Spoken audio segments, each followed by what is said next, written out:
what galaxy are we in? Every room I walk in this house, there's some like weird 26-year-old behind a computer just going like, editing. Editing what? You guys all working? Yeah, we work for Bert doing what? This one. How's that one doing? Really big numbers. What the? Every cabinet is full of products? What galaxy is this, man? What company sent you all those hats? 100%. Cheers. Hey guys, brand new episode of Two Bears, One Cave, and I am with fucking talent, finally. Real talent. Tommy's not here. He's working on a movie. I don't know. Do you think, have you ever seen Tom act? No. Not a lot of people have. You know, Mark Wahlberg hasn't seen him act, and he was in a movie with him. Amazing. Tom and I sold a movie. We lost all the weight. We sold a movie called Fat Astronauts. Amazing. And then we both lost weight. And neither of us want to gain weight back. Not committed to the project, huh? Dude, fuck that. Yeah. I'd rather live and see my kids get married. Oh, fuck. Oh, my God. The old world Jake of Johnson, everybody. Jake Johnson. Can I get real quick? Because sometimes I feel like new fans may not recognize your face, but they go, how do I fucking know that guy? You're in one of my favorite trailers and movies I've ever seen. Let's Be Cops. That's one of my favorite. You and Damon Wayans. We're going to try to call him today on FaceTime. Oh, fun! Because I need a black guy to answer a question for me. Great. You were in The New Girl. You made out with Zoe Deschanel. Yeah. I don't think our fans are huge Zoe fans. I think they are on the surface, but they probably don't want to hear like gossip stories about Zoe. Yeah, and they probably didn't watch New Girl. You don't think so? No. Well, I think it depends how old your fan base is. The younger guys have. Yeah. Guys my age haven't. My whole experience of that show was men on the street needing to tell me that they know me, but they don't like my show. And me being like, pretty cool, bro. Like, it was a lot of this. What's up, man? How you doing? You that guy, huh? Yeah. And I'd go, yeah. And they go, I don't watch this show with you and that girl and the three guys. And I'd go, don't care. Thanks for the announcement. But then a new generation post-pandemic when it hit Netflix. Yeah. Younger guys who are just more open. They're just different. They're all like, they're very different. But they like it. It's not even gay to suck dick anymore. Yeah. Well, it's not. I'm going to disagree. And I got to say, Bert, I think most people are with me. You just tried to gaslight me and take this interview in the weirdest way. Oh, no way, Bert. So we can suck each other's dicks and we're straight? No, do you know that you can be, did you know you can get, Tom told me this. Tom lied to you to get you to suck his dick, Bert. Dude, you're not gay. Suck my dick. Really? Tom told me. Tom can tell you anything he wants. He's wrong. Sucking a dick makes you gay. He told me that you can be a top and never be a bottom. You can just fuck dudes in the ass and go like, I just want to fuck dudes in the ass. But and then I wouldn't even consider that gay, really. You wouldn't? No. I mean, Hold on. Well, just for the record, if I had to pick, I would definitely want to get fucked in the ass. You would? Oh, 100%. You're so gay. That's the gayest thing you've ever said. If I had a choice, I'm fucking. Dude, 100%. If I'm going to Cancun, I'm going scuba diving. I'm not just going to hang out on the beach. And that's when a guy is fucking a guy in the ass and just hanging out at the beach, going and staying at the resort. He's not even really traveling technically. Hold on. I'm in it. I'm in cenotes. If you're going to do it. Let's have a drink. Yeah. Good call. Should we go Michener's or Four Roses? You pick. Hey, congratulations. Well, hold on. We're not done with the gay shit. Congratulations. Thank you, my friend. We are going to your party tonight for your new movie called Self-Reliance. Yes, sir. I watched it last night. It's fucking awesome. It's awesome. Cheers, man. Cheers. Congratulations. And thank you for coming. This is important, especially to people listening. This is a movie you wrote, you directed, you starred in, you got the money for, you sold, and now what are you going to do with it? Well, Hulu bought it. Hulu bought it? Yeah. So it's I watched a screener. It's not out on Hulu yet. You saw a screener. So it comes out on Hulu the 12th, January 12th. Oh, fuck. So we're at the kind of tail end of it. It's been a whole journey. Yeah, I bet. But yeah, so we went to South by Southwest last year. Hulu bought it after. We're really excited. And I felt like it wasn't finished yet. So I had a really weird experience because there was a few scenes. I did some reshoots and some re-edits. So you've seen the most recent cut. Yeah. But there was some stuff that was not in it before. And I felt like it was missing because we shot it fast. It was a 17-day shoot. It's really fast. It was fast. We was really indie. It was gunning. And then when I watched it, I wanted that third act to be really dark and really heavy with no laughs at all. Okay, because you did that good job on that. But then I added some laughs. So the one you saw, some stuff was added in there to bring levity. Yeah. I had none of that because my thought, and when I was sitting in the theater in Austin, first act gets good laughs. People are on board. Second act, when Anna comes, people are like, oh, it's a little bit of love story. This is fun. It's hard not to fucking love her. She's great. She's so talented. She is. She's the reason we got greenlit. I bet. Once she said yes, we had a movie. She's so fucking she's lovable. She's a movie star. She is. Yeah. She's got that thing, and you see it when you're on set. You're like, I'm grinding around trying to I'm like, if we're all in the water, I'm like a guy who just learned to swim. No matter how long I'm in the water, I'm like, choking a little bit and be like, this is a lot of fun. This is a fucking nightmare. Get me out of here. I should be on land. And then other people come and you're like, oh, your body naturally floats. Like water does not, when I get in water, I'm sinking to the bottom. This time, everything is a grind. She's one of those movie stars where you're like, your legs aren't even kicking. You're fucking money in this scene. You just looked at the dialogue. She's you and her together. I do not want to ruin the movie, but I do want to let people know, give them a hint, because I watched it knowing nothing, which I kind of think sometimes is the way to watch a movie. I think it's the best. I think it's like, I didn't know anything about the Karate Kid when I was a kid, and besides, you got to guess on that one. Do you know? It was about a Karate Kid. Do you know when I went? Like, kind of got an idea. You did know. You saw this shit. You go, my guess is it's about this little boy kicking some ass. I didn't know. Like, I didn't know anything about Footloose. Agreed. Like when we were pulling up, Eric Knuppel goes, I go, so what is this movie? He goes, oh, it's these kids that live in a city where they can't dance. And I started laughing so hard. And I was like, really? And he goes, no, it's for real. They can't dance. It's awesome. And then when you watch a movie, you're like, wow, it's so fun when you see, nothing about a movie. Yeah, I and agree. You see it. But I just want to tease it so people pique their interest.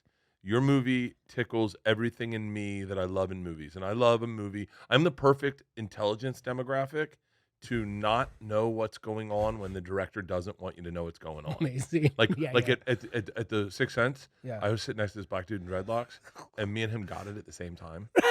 At the same time, he grabbed me. He's like, "Oh shit, he's dead." Like, shit, he's dead. Yeah. And then both our girls already knew the ending already. They were like, "When we knew that minute 8." Yeah, we're waiting. Like, we didn't get it when he backs up against the thing and looks at his stomach and sees the blood, and still we didn't get it. We're like, oh, his wound reopened. We did Let's Be Cops. We had a screening for that in Vegas, and it was like a real drunken thing. It was a UFC event kind of combined with a screening, so it was a real wild group. And there was a black guy sitting right behind Damon and I who just decided to narrate the movie. And at the beginning, it was annoying. You thought, like, motherfucker, like, we did all this work, shut the fuck up. It turned, because I realized he's the perfect audience member. Yeah. Something would happen, and he'll go like, the little white guy's getting confident, but he shouldn't yet. And I'd be like, you're right. And then I was like, oh, we made this movie for him. And then he'll go like, I'm feeling a little uncomfortable. It's getting scary. And Damon and I looked at each other midway through, and we're like, this is it. Why is that not a Mystery Science 3000 where they just have black people watching movies? I would love that. Would be the fucking greatest show. Yes, it would be the best. I will tell you right now. I have a movie. Why don't I do it? Let's do that. Can we set that up? I want to get 2 black comics I know. Amazing. I kind of want Miss Pat to be one of them. Who have never seen The Machine, and I want to watch it. We're going to do a Mystery Science 3000 of a commentary where you can watch along with that. That's a fucking brilliant idea. Yeah. It's a great way to market a movie, too. It really is. Holy shit. It's fun. Unless they don't like it, because they have to be honest. So the catch has to be, they are not, because this guy in the back at times in certain moments he'd be like, that wasn't like, come on, man, I don't buy that shit. And we'd be like, that was a soft moment. Because if the 2 comics are kissing ass, once you read that, and they're just liking it, you need the moment where they as the audience go like, that wasn't it. Type in black people who don't like me. How's that demo? I have a good crossover, but I don't like, I'm very cognizant. I shouldn't even say this out loud. I'm very cognizant I'm not trying to cross over. Yeah. Like, I don't want to be in a place I don't want to be in a place don't type it. Get it out of there. Get out of there. What does it say? It's black people who don't like black Bert? people who don't like Bert. That was a Really? bad fucking thing to Google. Anyway. That doesn't feel great. Yeah, well. Well, then let's get into this subject. You worked with the dude from Get Out? Which one? The black dude. Daniel? Daniel? Well, we were in Spider-Verse together. Spider-Verse. Yes. Okay, here's my question. Yeah. He's British, right? Yeah. Is it weird when you work with a black dude who's British and then does a white dude, a black American dude accent? What? Okay. So that guy's British. So yes. he comes so up he and he's like, so we like, just "Hello, did like Jake. yes, kind of. It's good to meet you, Jake. Yeah. All right. Yeah, exactly. This should be a fun project. Daniel? Yeah. Where am I? All right, Jake. Real quick, I want to get ready for this role. Yeah. So when a black man speaks in your country, they say birthday, huh? With the F, right? Well, yeah. And then you're like, well, hey man. So but he's black, so he can do whatever. And then you go, but it's kind of borderlining on racist a little bit. So the exchange you're pitching never happened. It is the equivalent of Tom telling you sucking a dick keeps you straight. It's not real life. No. Hold on. Fucking a dude in the ass, I don't think is that gay. Really? I don't think it's that gay. So hold on. If you went off have a cocktail. If you went off and fucked 10 guys in the ass. That's gay. Like fucking 10 guys in the ass is gay. How about 10 guys in a summer? But if you come out as gay and you go, I only fuck dudes in the ass, that's not that gay. But not that you're not the gayest, but it is gay, right? Or no? I don't know. I think it's gayer to get fucked in the ass. So when I was a kid, my Uncle Eddie lived with us because he was having legal problems. I fucking already love Eddie. Yeah, and major character. I love Eddie. Eddie was the best. Hung neon signs. I dropped out of school, hung neon signs with him. We used to have to run from the shop owners because the work was so shitty. Everything was always a hustle and a con. And he was telling me a story that he was bragging about. And he was talking about he was once getting his dick sucked by this long-haired hippie. And then he felt whiskers hit his nuts. And he moved the person's head and realized it was a guy with long hair. And at 15, I said, so what did you do? And he said, I said, finish what you started. That story to me is not the story of like a cool straight guy getting a blowjob. That was a story to me of like, okay, cool. I respect you. But you knowingly got a blowjob from a man, and especially in 1994, whenever that story happened. In 1994, that was definitely gay. And in 2023, it's definitely gay. In 2024, it's gay. It's definitely gay, too. It's gay, too. It's gay. But, like, there are dudes that, like... But how about this? Yes. Okay, this is maybe what I'm trying to get at. Okay. This is it. Oh, I want to tip... Hey, will someone get me Zins? What Zins? Oh, are you serious? Yeah. Oh, they're the greatest thing in the world. It's nicotine. Oh, nicotine. Okay. So this is what I was trying to get at. This is the brilliant thought I had. When we were kids, sucking a dude's dick was frowned upon. Yes. As a dude. Now there's less of a frown. Agreed. So like if you want to suck a dick, suck a dick. Yeah. No, but even like I've dealt with it. A lot of my daughter's dude friends are gay. And there's guys that I honestly would not, like I did not clock that. Interesting. Yes, I know what you're saying. A lot. Yeah, and I believe that. Like there was a buddy of hers that just came out and. You didn't see it at all. Yeah. I didn't see it so much. I told him he wasn't. And he said like, I am, man. And you're like, nah. And I was like, I think it's the vaccine. The head of Disney's going to cancel your podcast. That guy's in the fucking hot seat. Talk about watching the fucking Capitol crumble. That poor guy. Fucking shout out to Pat McAfee for calling out the head of fucking ESPN. That fucking poor guy he's probably got to be our age. He's got to be 52. And he just, and can I tell you, I'm such a coward. There's times when that happened to me at networks and I just shut my fucking mouth. Yeah, of course. I still would, Bert. I still do. With all eyes on the prize, I've teamed up with DraftKings, an official partner of the NFL, to get you in on the action. Right now, new customers who bet just $5 will get $200 in bonus bets instantly. Yes, instantly. Download the DraftKings app now and sign up using my promo code BEARS for your shot at the crown. Wondering what you can use your $200 in bonus bets for? Combine multiple bets together from the same game for a shot at an even bigger payout. If you're already signed up for DraftKings, you can get a no-sweat bet Get a bonus bet back if your same game parlay SGPX bet doesn't hit. Max reward limits apply. Download the DraftKings Sportsbook app now. New customers use my promo code BEARS and bet just $5 on any wager and get $200 in bonus bets instantly. That's promo code BEARS only at DraftKings Sportsbook. The crown is yours. This show is sponsored by BetterHelp. Wow.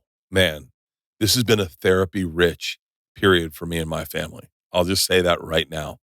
Around New Year's, we all get obsessed with how we want to change ourselves instead of expanding on what we already are doing right. Maybe you're finally organizing that one part of your space, or maybe you want to tackle another part of your space, or maybe you're taking on supplements. Like every morning you're taking supplements, and now you want to actually eat breakfast too. Therapy helps you find your strengths so you can ditch the extreme resolutions and make changes that really stick. We talked about therapy so much on vacation, me and my family, because truth be told, we all do it. Leanne's, it's so good.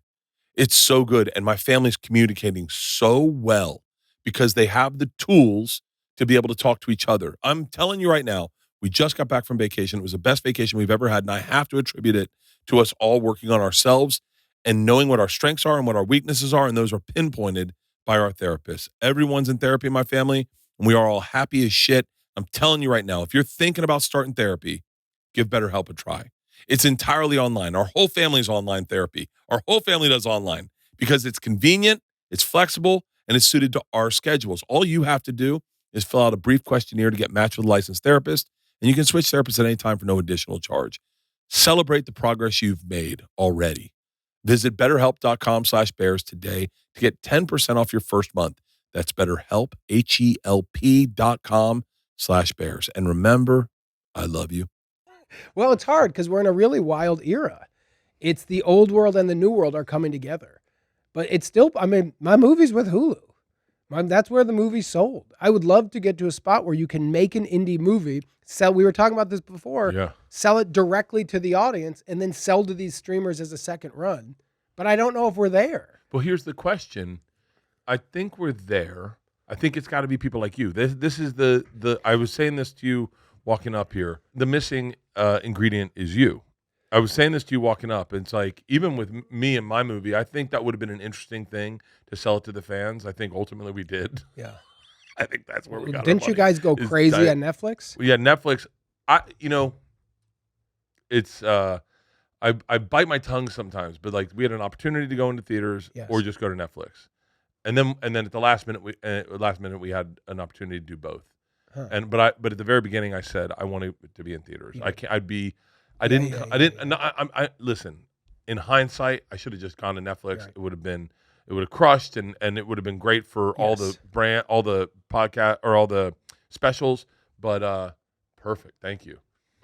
But I know it's like there's a thing about with an idea. Yeah, there's a thing about seeing it in movie theaters. Now, having said that, I look at your movie and even my movie and I go, I really thought my movie was good, but it would have been great if you had starred in it. Like, and I just know that because there's no point do I watch you act where I'm not enmeshed in the fucking story. Like, you're a really great actor. Thanks, and you're a really great actor in doing very nothing.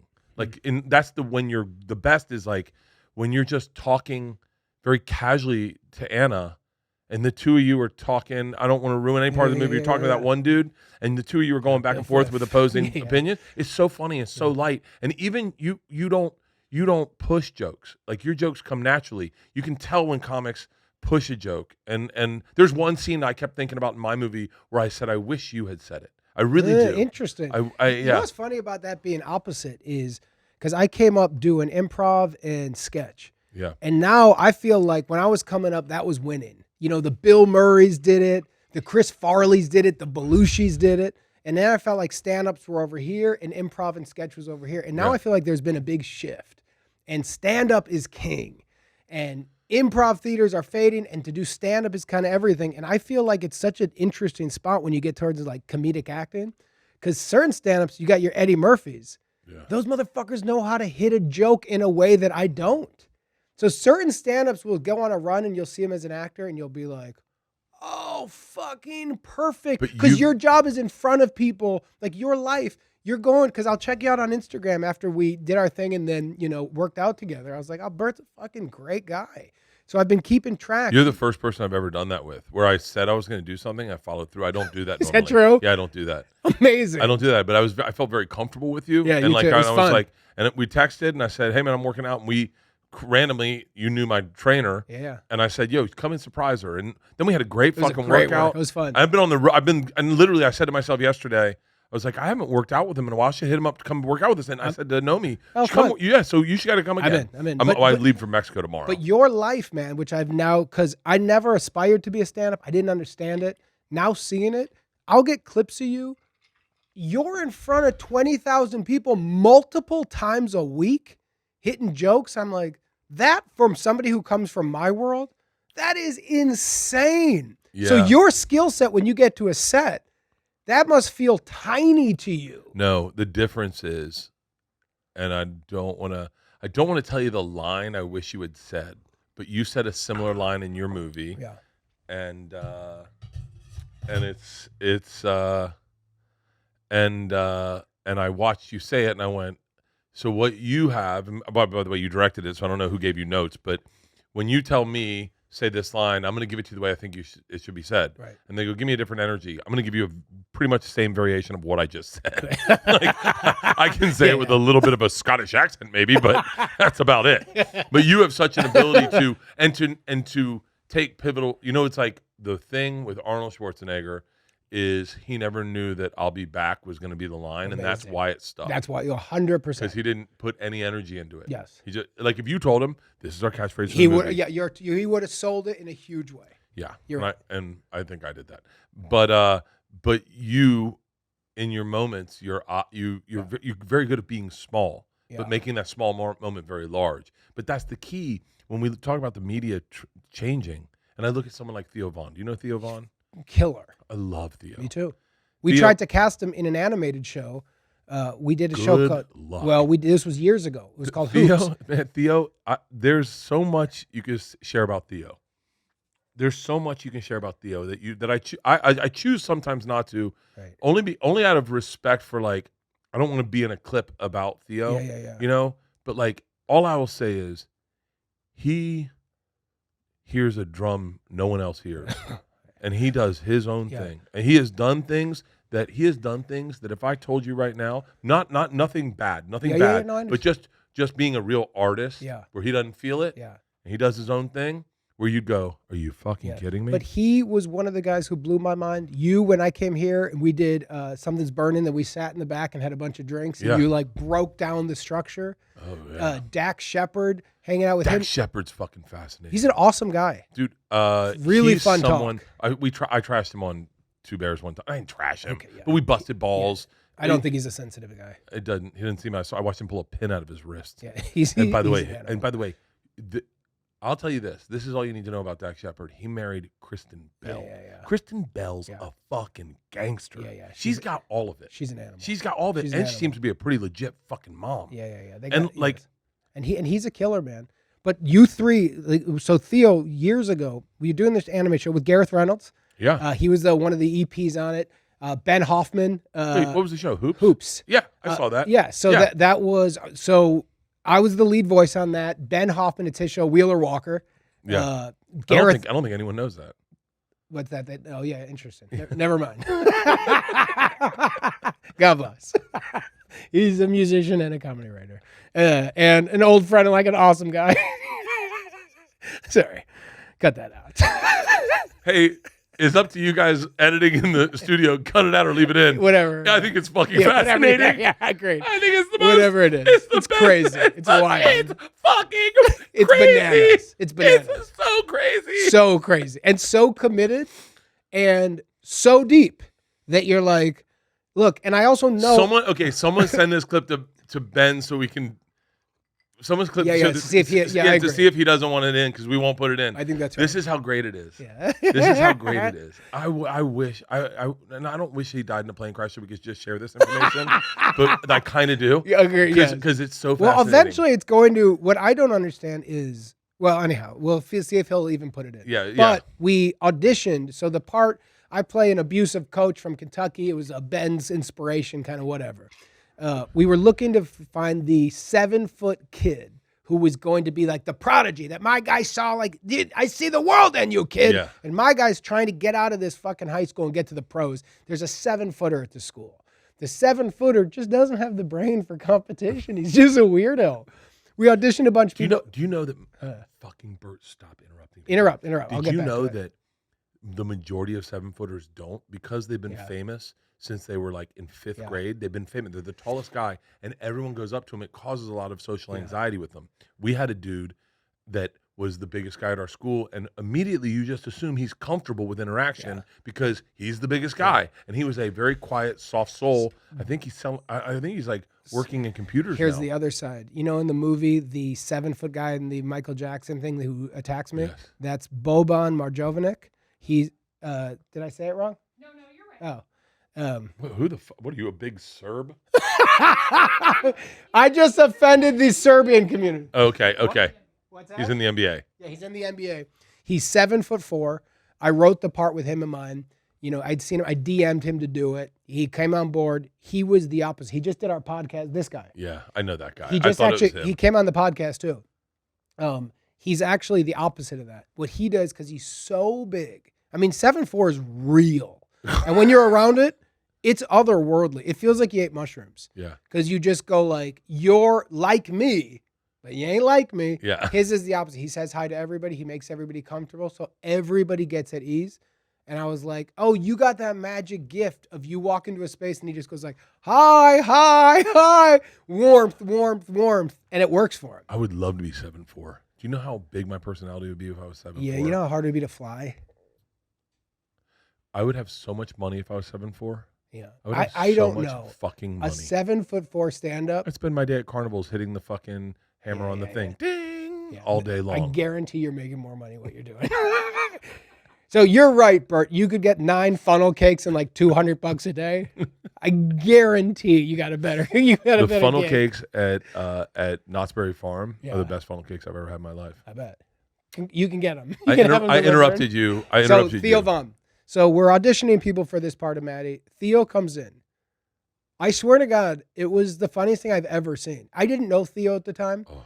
I didn't know him as a stand-up. I wasn't into the podcast world yet. And if you're not into it, you don't really listen. You don't know. Mm-hmm. I just see this dude walk in, nowhere near the script. I'm sorry, man. I'm going to try to get these. He just starts improvising. He finished. He walked out. He was like, that's got to be the guy. We went to the studio, the network. We're like, no choice. It has to be him. We were texting email. He was like, yeah, I guess I'm interested. It's fine. I auditioned for it. Yeah. He got his offer from 20th Century. They do a standard rate. Everybody gets the same rate. I've done shows. There's no negotiation. Yeah. That rate is not good. But you do it because you're on 20th Century. You might get I don't know. Yeah. You just say yes. He goes, no. I can't leave my living room for that. And he's like, I don't like to drive. And then as it was going back and forth, I was sure it was a negotiation move. Oh, no.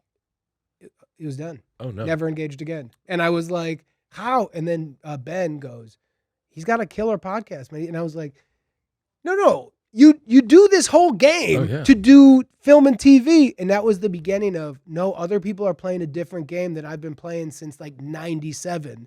And then here at your house, I was like, remember I kept thinking this was your family home? Yeah. And I couldn't believe it was a fake kitchen. You know how many times I've talked about that fake kitchen? You have a fake kitchen. And I was like, what galaxy are we in? Every room I walk in this house, there's some like weird 26-year-old behind a computer just going like, editing. Editing what? You guys all working? Yeah, we work for Bert doing what? This one. How's that one doing? Really big numbers. What the? Every cabinet is full of products? What galaxy is this, man? What company sent you all those hats? I know one did. Yeah, they did. Shout out to Lock Hatter out of England. You guys are awesome. See you at Winston Churchill Day.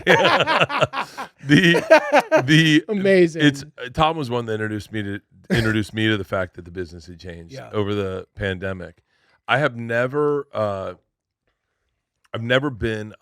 tracked my money.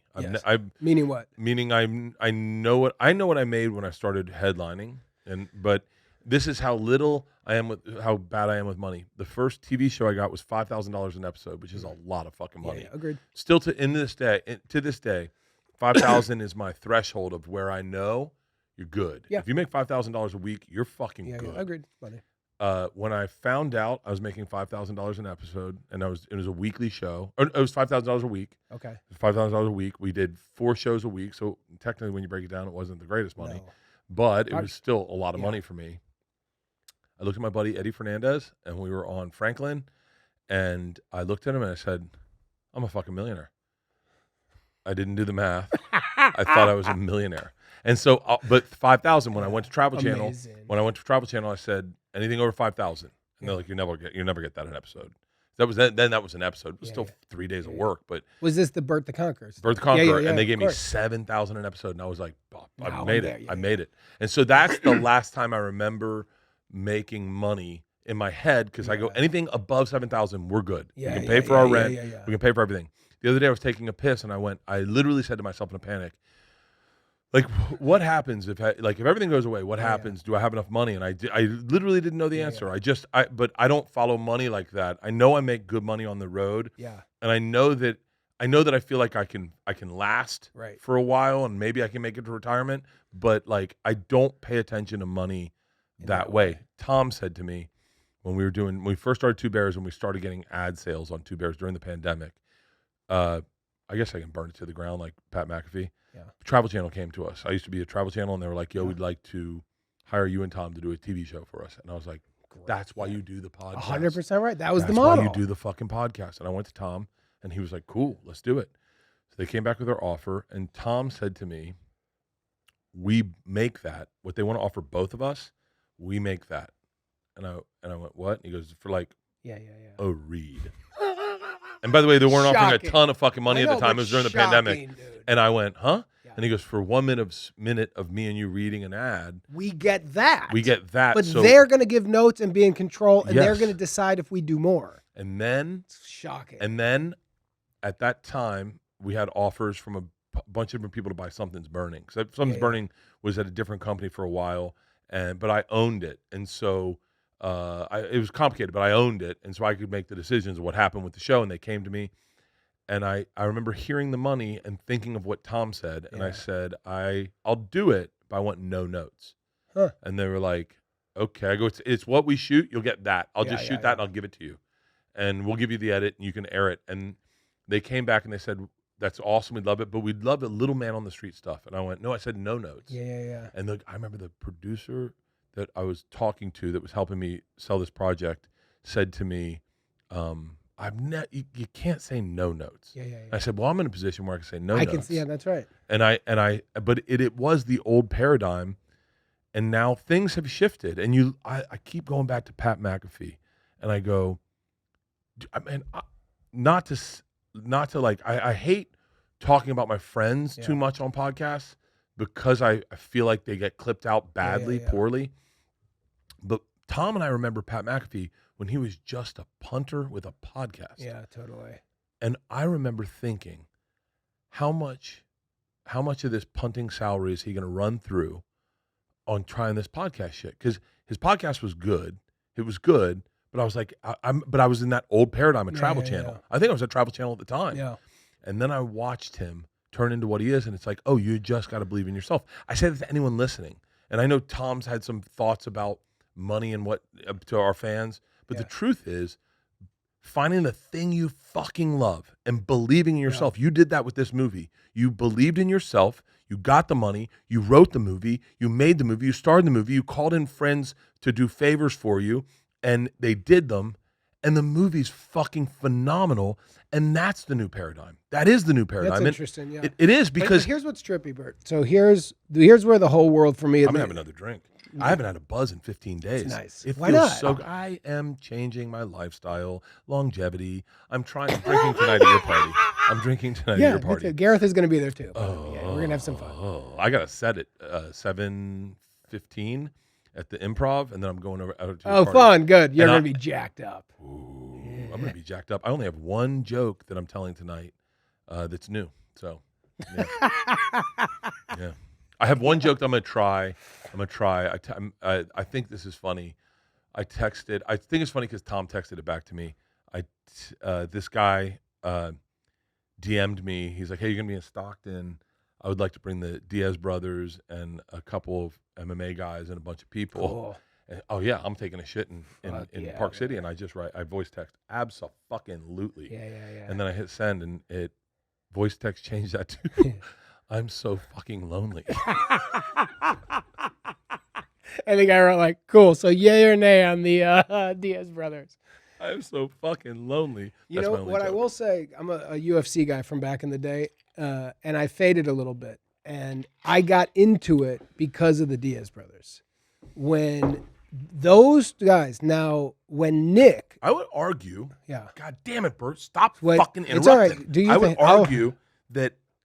I would argue that the Diaz brothers are gangsters, right? yes, they're real fighters. They're fucking gangsters. But There's here's the so but much here- that here's the goes diff- into that yeah. magic Yeah, sauce. but here's the difference. Nowadays, you have all athletes. Everybody looks like GSP. Yeah. Everybody's got this certain body, and everybody does everything. The reason that Nick Diaz was Nick Diaz, he showed up in jeans. Yeah. And I remember watching fights where you would have like, it used to be back in the day, you'd be like, and we would all get together and we would gamble on it. And if I was running the gambling, you'd go like, all right, the fat guy who seems to punch versus the jiu-jitsu guy. Yeah. When a Diaz brother came up, you were like, well, it's going to be them. It's going to be like Jake Shield. It's going to be that guy Burns. And they might literally walk into the ring in acid wash jeans and a t-shirt and then fight. Nowadays, it is such a sport. ESPN is all over it. Reebok on it. Everybody's got their sponsors. Everybody's playing the game. You see how it got corporate. You see how it got big. But I'm like, where's Roy Nelson? Where are the big fat bellies? But if he catches you, and that is, that is the thing that I will say with everything that I miss. And as the world keeps changing, I'm like, there was really something to, you would have somebody where you're like, that's a professional martial artist. But that motherfucker is fighting this tough dude from Stockton who grew up with his brother as badasses, trained jiu-jitsu, but they have now worked themselves in a frenzy. They hate you. My favorite Diaz clip, and by the way, I have a bunch. I have a fucking bunch. My favorite Diaz clip, it's a Nate Diaz clip. They asked him if he ever got bullied growing up. Dude, I could cry telling you this. And he said, nah, I had a big brother. Yeah, it's so cool. It's amazing. Never hated my sisters more. They did nothing for me. Yeah, They gave me a sense of humor, but like those fucking So I got twin girls and not conjoined. Not conjoined. That was still one of my all-time favorites. But one of them came home. The other one was home from school. And she said, a girl in the group said, it's better when blank isn't here, talking a little shit about her sister. And my other daughter went, no, we don't do that. Don't talk about it. And stood up and walked away, and a couple of friends went with. Oh. It was the proudest I've ever been as a parent of like, you're just setting the standard. And I feel that way with friends and my team. It's like, you've got a squad, you've got a group. Yeah. You can't let people fucking piss on it. So when you go back to like the Diaz brothers, what's so fun about them is they got a group in Stockton and you ain't in it. Yep. You're not part of it. If you're one of those celebrities, if you can like hang with, let's say they'll know you, so you're with them. Yeah. You might walk with them. You're not with them. No. They're going to be nice to you. They're going to make sure you don't They get may, beat. but they might. But every now and then you're going to get side eyes to them when they go, what did he just say? Exactly right. And then you're going to go, nothing. That shit, which used to be more of UFC. Yeah. When it was, remember when it first started in our generation, you used to watch on VHSs and you would have like a 300-pounder like murdering some guy. Yeah. And it used to be that and Faces of Death. Remember when those were linked rather than UFC and fucking pickleball were linked on ESPN? It used to be UFC and Faces of Literal Death. I'm going to rope in this alligator. You should be. Oh, God, no. Nowadays you have UFC and then you're like, keep watching. Fucking cornhole's coming on. And these fucking goobers are taking that shit seriously. Do you know pickleball's killed more people than any sport in the world? That's not true, Bert. You're making stuff up. You just lie with sincerity. No, but I know two people that Tom died told after you. Tom pickleball. told you know two people. Matthew Perry and then this guy I was snowboarding with. He was like, I had a massive heart attack after pickleball, and I was like, fuck pickleball, man. That's dangerous. Yeah, pickleball's fun. Have you played? I was. Ooh, Bert, this could be our way of working out. This is, dude.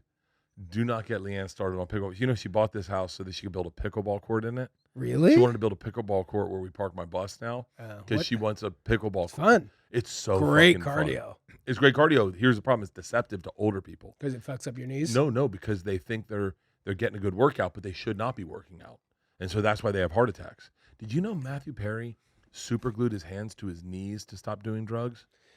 No, but I do know. I did a press event with him years ago. We did some like Hollywood Reporter roundtable, and it's Matt Perry, so God bless the guy. But I'm a fan, and so remember in that era coming up when he was on Friends, and then he was doing movies with Farley too, and Bruce Willis. I'm like, cool, man.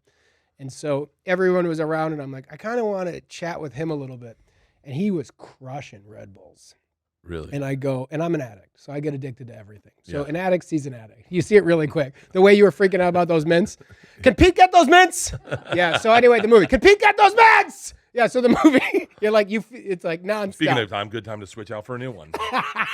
Delicious. And so I said, like, you're crushing these Red Bulls, my man. And he goes, it's my thing. He goes, you have no idea how many I drink. He goes, I have a vending machine at home stocked with fucking Red Bull. And that's when I was like, oh, this dude goes hard. He goes after it. He goes after, and I was like, he would be a fun hang. The key is did you read his book? No. I listened to his book on tape when I was not drinking I didn't drink for like 3 months. Yeah. And I listened to his book. He says it. It's all I've said to everyone, it's the thing you should listen to. It's really moving, especially Matt Perry's? Yeah. Oh, yeah, because he's very open and honest. Yeah. Who did he kill? Keanu Reeves? Remember I remember something where he did some statement where he was like making fun of some actor and everyone got mad at him. Oh, I don't know. Is that not true? It was Keanu Reeves? What? I think they took it out of they did. Okay, yeah. They took it out of what? He for real? He said something for like no reason where he said like he doesn't like Keanu Reeves. I kind of like that though. Yeah. That's what Katt Williams did. Katt Williams. Holy cow, is that dude funny? Dude, he burned all the boats. Yeah. He burned all the boats and stood on the shore, 5'5", going, I'm bigger when you see me in person. Yeah. And let me tell you something. I bet he is. Yeah, I bet he fucking is. He's a murderer. Dude. He's a murderer. He is so. But you're listening on. No one's shitting on Katt Williams. Yeah. And that's the weird thing. It's like there is a thing in Hollywood where the person you think you're working with isn't who you're. I'm not saying that. I'm not saying this about Kevin Hart and Bernie and all, or not Bernie, but Steve I'm not saying this about Katt's statements. Yes. But there is a thing where you get to work with the person you want to work with. You're super excited. Then you meet them and you're like, who is this garbage motherfucker? Yes. There's also the other side. What's that? And that is you work with certain people so I am now conditioned that certain celebrities, everything is a grind to get them to do anything. Little things. You come into the party tonight and you saying for yours it means a lot. It's not a grind. And I'll tell you why. But hold on. But that means a lot because you are helping me. You taking photos there will help promote the movie. That means a lot. Asking celebrities to do stuff. Yeah. Little stuff. Yeah. Who are friends. It's like you're pulling fucking teeth. And then you meet certain people. Tom Cruise was one of those people. You're going to say Tom Segura because he's difficult too. Keep going. No, you know what it is? And I listen, this is the other thing I've learned in therapy. Tom's really good at setting boundaries. Yeah. I'm not good at setting boundaries. I'm not good at setting boundaries, but I also know what a little bit of an ask and a little bit of a give means. Because I told you this. Yeah. When people came to my premiere like Bussin' with the Boys, those guys came out. Leanne flew them out, but they got on planes. They did it. It meant a lot to me. It does mean a lot. And it's helpful. And when I got the invite for your party tonight, I said, yeah, absolutely. Because I was like, I won't shift the energy of that room. I'm not going to be like a big name, but just if you see me, then you know that I really like you. That you mean something to me. That's why I show up. But you were saying the other side of that. I'm trying so hard not to interrupt. Trust me. You said the other side of that is when you see the celebrity thing we were talking about. And they're fucking awesome. Yeah. And they come out and you expect them to be something. So you're going, because me as an actor, for most of my jobs, I like being number 2 on call sheet. I like being number 1. You do? I can't be number 2. Is that true? 100%. Because of ego or what? No, I wish I wasn't so fucking honest. I don't know if it's ego. I don't know if it's not an ego, because I wouldn't mind being with bigger people. Yeah. But I got offered. I got fucking edit yourself, Bert. Please edit the names out. I got offered a movie with yeah, edit those names out, please. Very casually, would you like to play a part in this movie? And I said, yeah, definitely. And I was like, well, hold on. Can I like kind of like go into the offices on like a Tuesday and like fuck around and like walk into their trailer and say hi and like, am I going to be like, where will I be? And they're like, no, it's a job. You'll show up for 2 days, and if so they're there, they're there. You had a small part. Very small part. And I was like, well, I think I want to be, I want to be in the process. Yes, okay, but that's different. So being number one and being like, I don't care where I never looked at a fucking call sheet in my life. But here's why I say it. Because being number two, which is where I like to be 2, 3, or 4, because what that is number one has to carry the whole thing. Yeah. And when the big corporate machine comes around and says, these are your obligations with press, that's number one. Number 2, 3, and 4, they're just there to help the team win. And so I'm used to being around number ones. Certain number ones are better than other number ones. But when you see a number one and you get to a set, and that number one it's like sports. Yeah. It's the same idea of if your quarterback is the first one to leave, first one to get there and last one to leave, you got a better chance of winning. Your number one is your quarterback. Yeah. So I have worked with certain number ones where I'm like, well, you care about everybody. You care about like the moments. You care about everybody feeling right. When I did The Mummy with Tom Cruise. TC, he wanted me to. I loved calling him TC. Do it. If I ever run into him, it's, yo, what's up, TC? He would like you. He wanted me to get thinner and stronger because we were doing stunts together. Yeah. So he's like, it's dangerous because you got to keep up with me in 2 shots. So we started training. I'm a pudgy guy. So I started dropping weight pretty quickly when I had to do his stuff and eat the food that his chef was sending me, right? So the director said through the scripty, continuity-wise, Jake's looking a little bit different and it might not track. The answer there, if you're just concerned about the movie, is we got to worry about the movie. Tom was concerned about my life and he liked the path I was going. He said, it doesn't matter, keep going.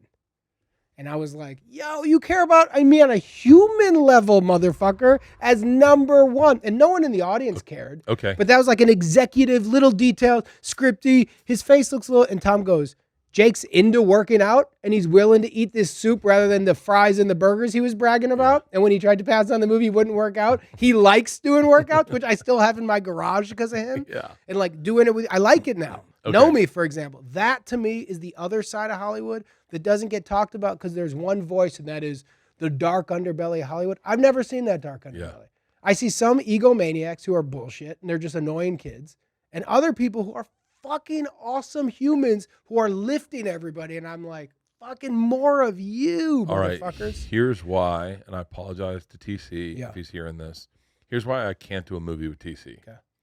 Because I will suck up to him nonstop. Yeah. I will try to become his friend. I probably will become his friend. And then when he says to me, yo, we're shooting in Sub-Saharan Africa tomorrow. Yeah. We're leaving London at like 3 a.m. So we did, Namibia. We got a private. I was on his private jet from London to Namibia. And when he says, we're getting on the private jet, I go, cool. And when I get on the private jet and see that it's just waters, I'm going to have a problem. That happened. That's my real life. For real? This story happened, Bert. Okay, so this story happened. I'm not saying I want to be number one, but I definitely have a weird thing. Hold on, okay. Let me finish. Because your example of your nightmare was my nightmare. We shot for 3 months in London. I brought my wife and kids.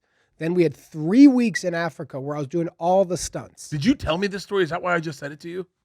Keep going. Maybe. So we had 3 weeks of stunts. I was legit nervous. Not fake nervous. Yeah. Real nervous. Like scared. Like real pussy scared. Tom Cruise breaks his ankle and keeps going. Yeah, that's what I mean. But I knew, and he also said to me the whole time, we're going to be in a 2-shot. Keep up. So I was scared. So my family, my wife and my kids are flying from London back home. I have 3 weeks of stunts, very little dialogue. We're just every day grinding in Africa.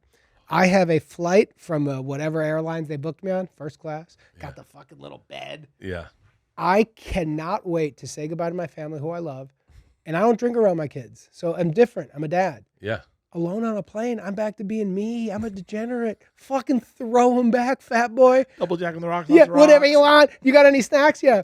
And then once you start getting nice with the flight attendant, whatever you have for snacks. I know I have a dairy thing. I'm going to deal with it later. Fatten old Jakey boy up because we're having a nice 12 hours. When I land, I belong to him, and I'm gonna try my hardest. But I got 12 hours. I'm going to let it rip. Fuck yes. And I was excited. I honestly, and this is embarrassing to admit, but it's like a fat kid around a candy store. I'd been thinking about that flight for weeks, and that's a true story. Because I also knew, like, I don't have the time to watch like 3 or 4 movies.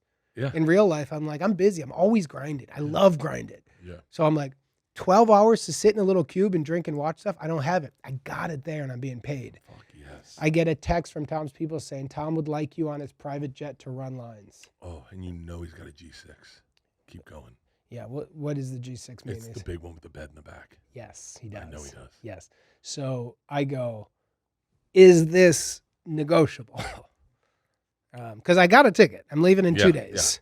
Yeah. They're like, Tom would like you and Annabelle Wallace, who's the lead in that, and she's the best. The 3 of you are going to go on, and he wants to run lines. And I said, like, is there alcohol on the plane? Oh, I love that. That was your first fucking question. You got 12 hours, man. 12 hours. On a little, and flying stuff. No alcohol. And Tom flies. He flies. Yeah. Like he flies. Well, we would get on his, from set in Africa to the hotel, he would fly a helicopter and we would be on it. So he would fly it. And the way it would work, and this is why you would love him, Bert, full wardrobe, mic'd. I'm dressed like an army guy. His head of security, Mario, special forces, animal, real animal, would go, Jake, you're coming with us. We leave now. My clothes are in my trailer. You don't go back. You sprint to the fucking helicopter. You know who else is running? Chubby little hair and makeup girls. The whole group, 8 people. We're running with Tom. Why are we running? No reason. You want to know when the helicopter leaves? When he wants to leave. Bert, we're running. We're running. We get on. We buckle in. Side doors open. Take off. Then he would go like this. Hey, guys. And then he'd be, look, I've got on my phone, I filmed him a bunch because I'm like, you're the weirdest guy I've ever met. He would go like, you guys want to see the oldest part of Africa? And I'd be like, yes. Yeah. Oh, I take that back, TC. I'll work with you in a heartbeat. That's what I'm saying. So then you get on the plane, right? And I'm thinking, so this is going to be 12 hours of work. We do 40 minutes of lines. And then you realize pretty quickly, he just wanted some company. Yeah. And there's no alcohol. And then he's getting tired. You know, we eat, food's delicious, but it's 9 o'clock. We got 9 hours ahead of us.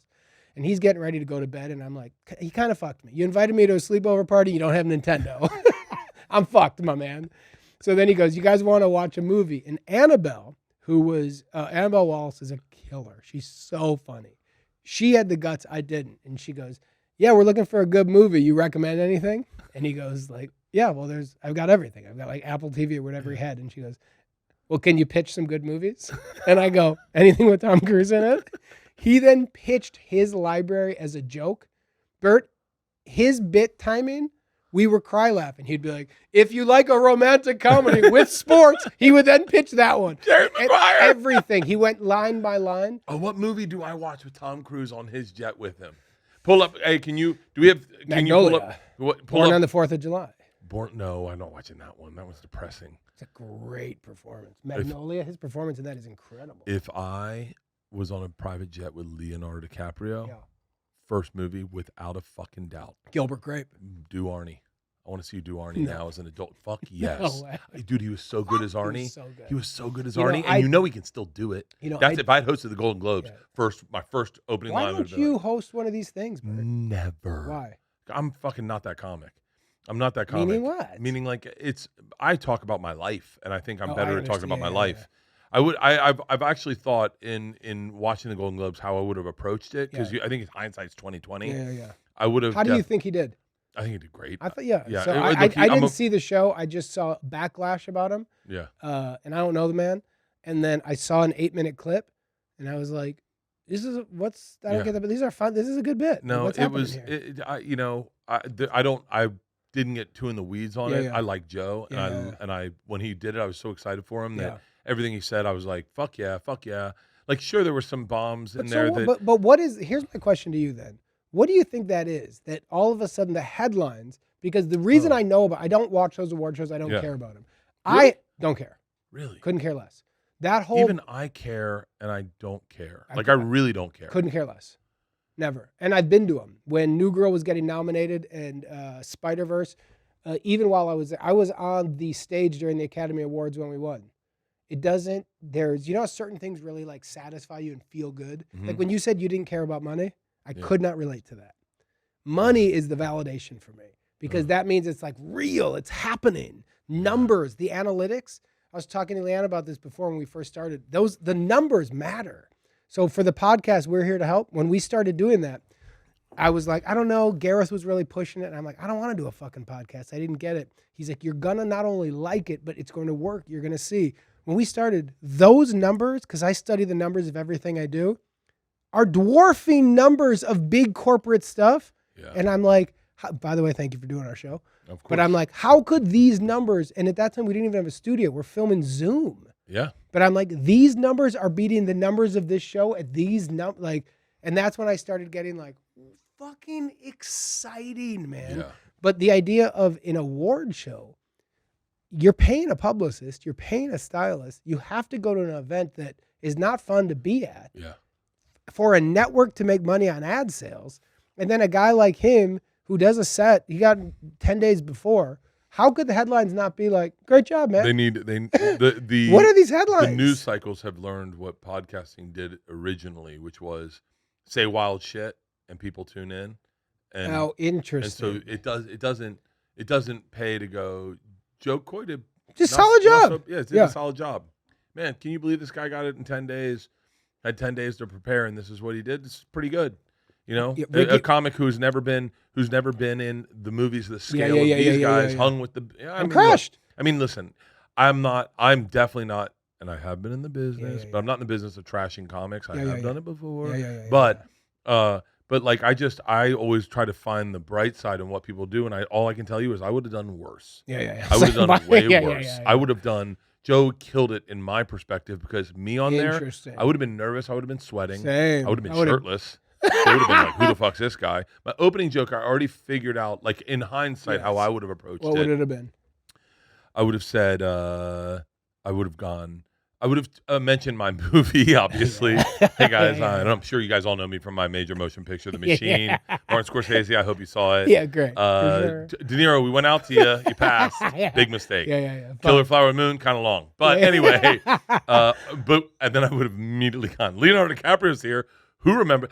I would have also approached it that I'd only seen one of those movies. I'd only seen Tenet, not Tenet, the Chris Nolan movie, Oppenheimer. So all my jokes would have been around Oppenheimer. That's my angle. Is I would have just been like, I apologize. I've only seen one of your movies. I'm not watching them all. So but let's get into it. Hey, Nick Cage is here. Did you see Oppenheimer? So I want to hear fun trivia to interrupt for a second about what's eating Gilbert Grape. Yeah. So I can tell you fun trivia too. Go tit for tat. Mine's gonna be more fun. Then let me start with mine. Fine. The mom lived to like 74.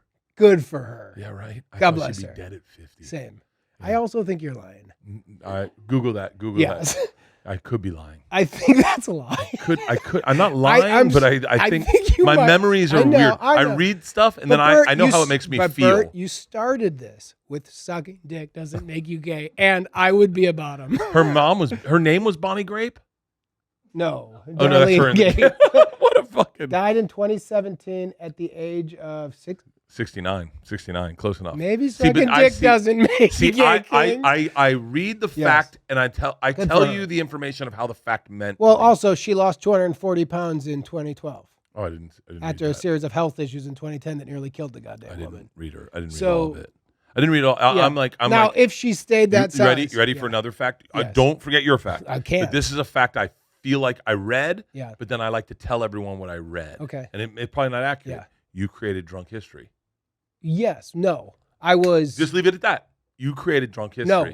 I was the original drunk for Drunk History. Yes. But you were talking to the guy. Derek Waters. Who you would love. What's eating Gilbert Grape? Don't let me forget. You're interesting fact. Keep going though. But this is interesting. Yeah. So you and I are similar in that we both like to party. We both like to work hard. So especially pre-kids.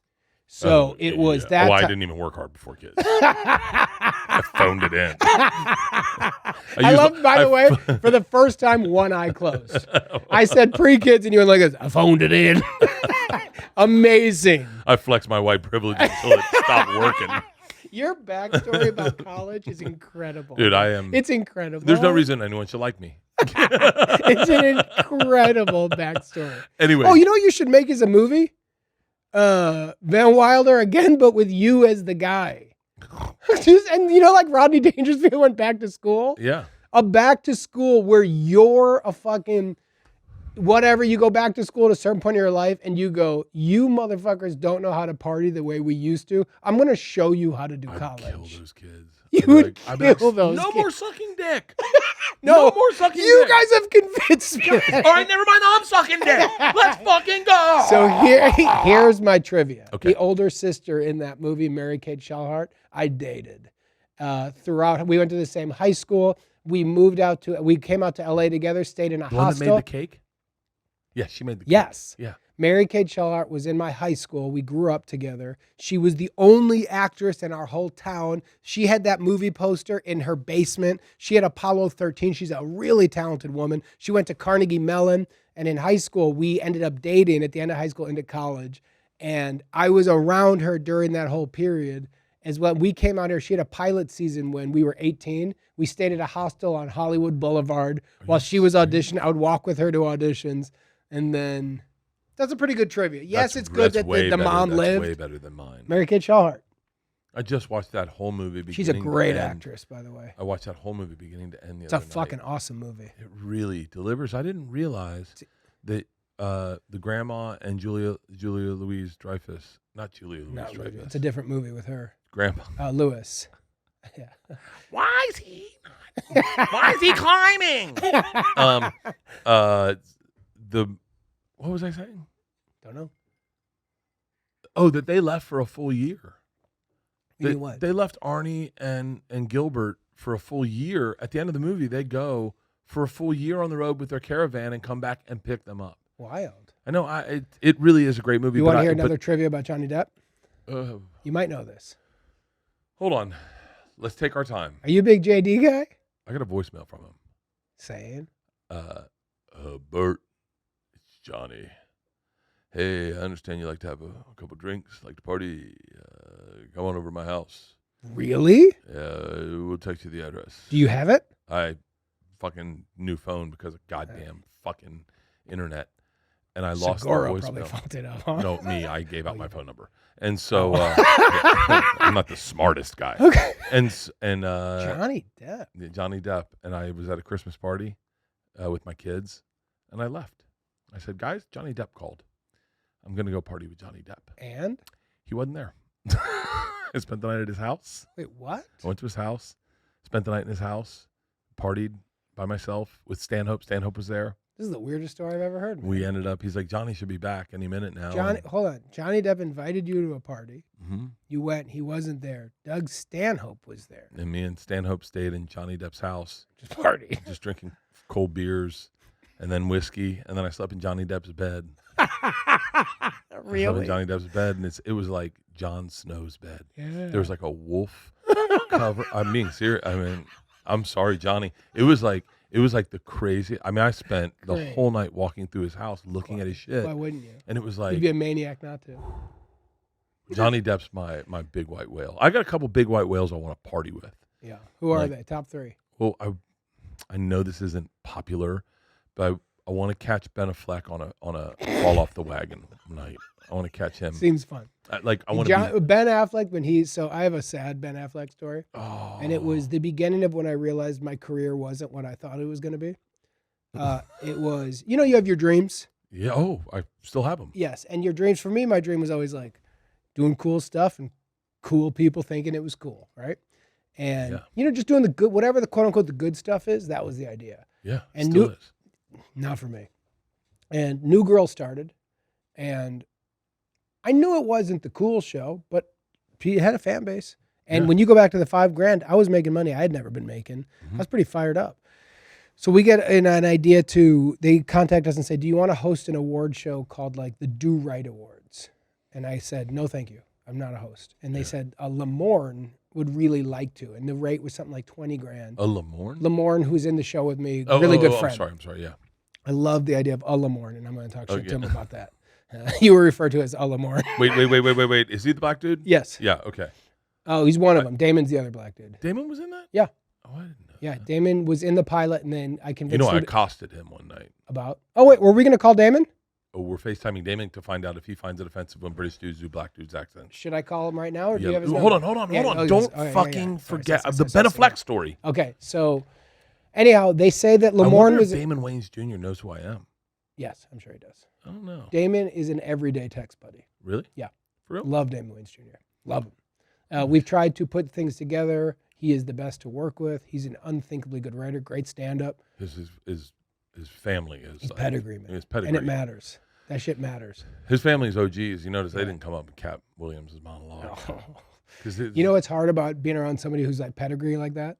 When you look at your family lineage and you go like, you got Damon Sr. You got all these uncles, these cousins. I look at my group and I'm like, what are we doing? I got an uncle who got his dick sucked by a fucking dude. I got a guy who bragged about getting a blowjob from a man and then hustled me at chess. So like I love chess now, but Eddie used to play chess with me and he was like, my dad wasn't around growing up. I thought like, I guess this is fatherhood. He goes, let me teach you to play chess. We would play chess every day. He would teach me. And then all of a sudden I started beating him. Was that dad character in the movie? Did it have anything to do with your real No, dad? Okay, Chris. okay. So my dad in real life was a cocaine got to him. Yeah. So I he was remember gone we from talked 2 about to this. 17, but then we became the best of friends. Yeah, and then hold on. Yes, please. Fuck. Go to Ben Affleck, and then I want to know. Fucking goddamn it, Bert. Keep going. Ben Affleck. Okay. I'm so bad at tracking. 'Cause Yeah, I me too, just We're let the the same conversation way. go where it goes, We're the same way. but I've listened to podcasts where the host doesn't listen, and it drives me fucking nuts. Yeah. So I'm working really hard on listening. You're doing a good job. Thank you. Also, Thank your you. body's looking good, Bert. That's I was all I care about. I was in the gym with you when you were fat, or staring at a fat photo of you throwing out a first pitch, and you must have said 10 times, "I hate that photo. I fucking hate that. I hate photo. that photo." And a lot of fat guys have said that, and then you see them 6 months later, and you go, "You're that photo." Yeah. You might hate it, my guy. You lost 3 pounds, and you're going, "Dude, I'm walking up hills now." And I go, "You're still about 300 pounds." Oh, my dude, I king." can do a sit up now. Good Keep for going. you. Keep going. Ben Affleck. So the way the award show did, they told each of us the other ones wanted to do it, and we were all good friends on that show. So I go like, I don't want to keep money out of their mouth, so I'll do it. So long story short, we're hosting an award show, which I didn't know what it was. I didn't do any homework on it. We get to this thing. It's a big hangar in Santa Monica. Teleprompters, hosting, not my gag. I'm not a stand-up. Not what I like, not what I aspire to. So I didn't even look at the bits. So one of them was we're dressed in like white pants and red shirts and we're doing like a boys band thing. And my vibe is I don't care what my thoughts are until you get on stage and then fucking sell it. Yeah. Whatever you think before, once the lights come on, I'm a believer in now dance, motherfucker, because this is what you do for a living. So have your cool opinions. The lights go on. Hello, madame. Hello, whatever you guys want. I'm trying, even though I'm bad at it. I'm that guy. Me too. Yeah. That's our job. Yeah. And I believe that's what we do. We have great lives for it. Shut the fuck up and dance. So that's what we're doing. So we're doing like some stupid bits. I'm reading the teleprompter. I'm dyslexic as fuck, so I'm reading slow. Don't mispronounce easy words and look like you're a true idiot. I'm going. At one point, I'm on Max Greenfield's back as he's doing push-ups. Bert, I don't even know the bit we're doing, but I do know nobody's laughing. I know that we're in front of thousands of people going, hate these guys. Yeah. And I'm literally going like this, I think. Yeah. I look to the side of the stage and there's a bunch of people sitting on the side watching too who I hadn't noticed yet because I was looking this way. Yeah. And Ben Affleck's in the front row. I guess he had something he was being awarded for his good behavior. And he was doing the mad Ben Affleck. And we finished the thing and I get backstage and I go to Max Greenfield and I go like, fuck, Ben Affleck's here and he hates us. And he was like, yeah, man, our show is not for cool people.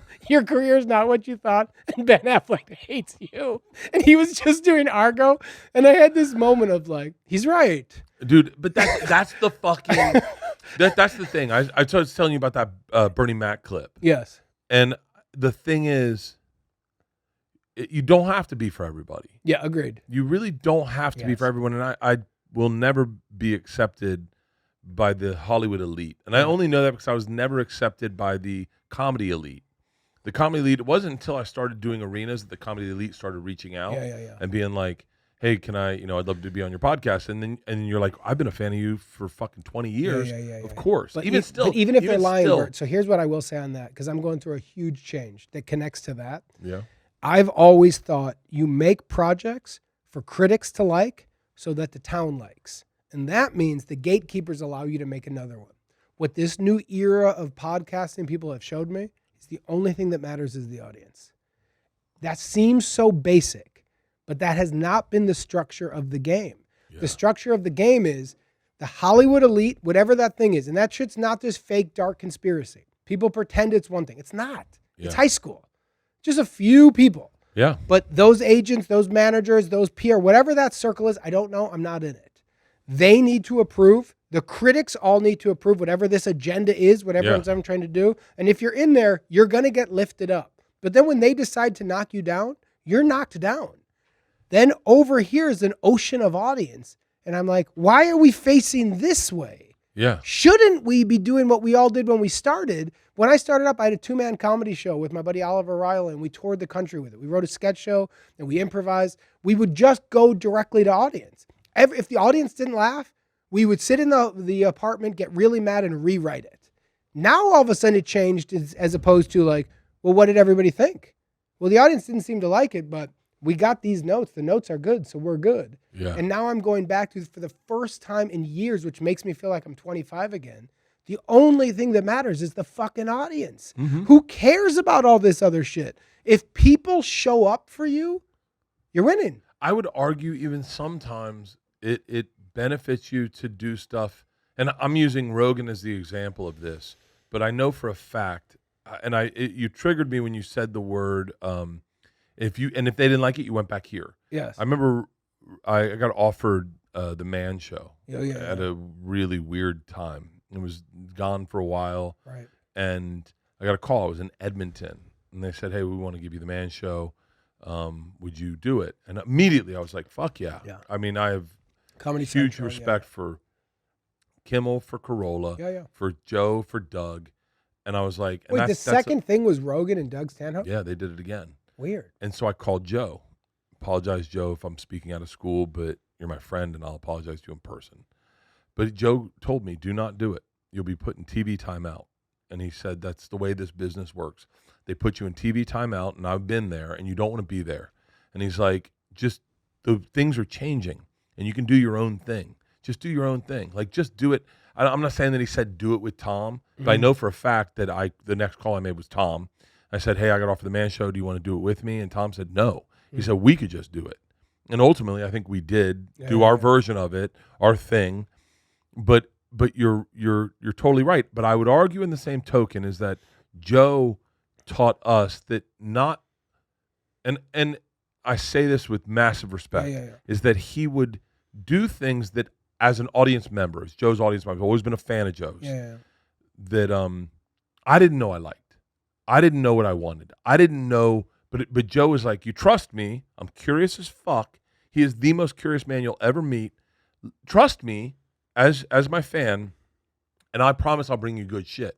And that's the other part of that, is that the industry never trusted anybody. They trusted Martin Scorsese. They trusted the big names, but they were like, I need to put my fingers on that. I need to make it dirty. No one would have ever let Joe bring in people that denied AIDS to his podcast for 3.5 hours. But I listened to that episode. I can tell you, I was skateboarding, listening to it, fascinated, called Joe and was like, dude, I don't know what the fuck you're doing, but man, you got me listening to shit I would never listen to. And I love it because it's shit out of my realm. Yeah. And that's the other cool thing about what's going on, is like, you can trust in yourself and go, I want to make the thing.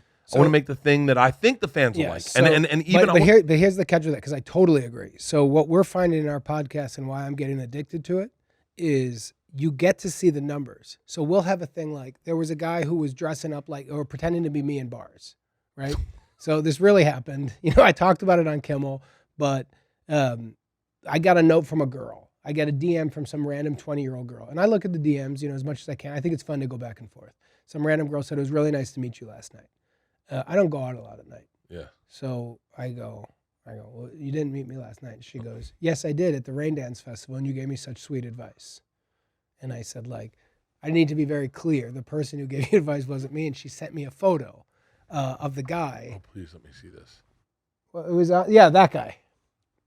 So she sent me that. Does look I know. Like you. So then I said to my wife, I go, what do you think? And she goes, same eyes. Right? So I was like, okay. So then I said to her, I said to the girl, I go like this, I need to be crystal clear with you. Did this dude try to fuck you? Because if he did, I'm going to be honest, as a dad of daughters, I hate this motherfucker. Yeah. So, by the way, I hate him if he's trying to fuck people with my name anyway. But either way. Call me up. Let's double team her. No, I'm kidding. But as it turned, I was like, I had that feeling of like, this shit could get dark. Yeah. She said, no. She goes, he was really sweet, and he bought top shelf booze for all of us, and he really cared about all of our relationships.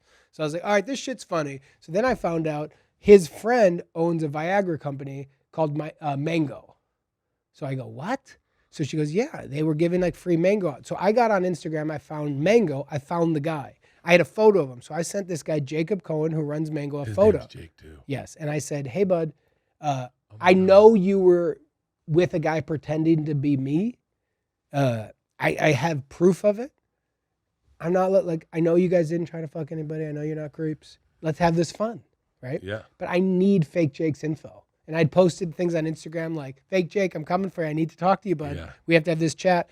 And he wrote back like, I promise you it's nothing dark. Here's his info. So I contact the guy and I say like, hey man, I'm not coming after you. I'm not that guy. I'm not setting you up for me and Gareth to kill you. We're going to be nice.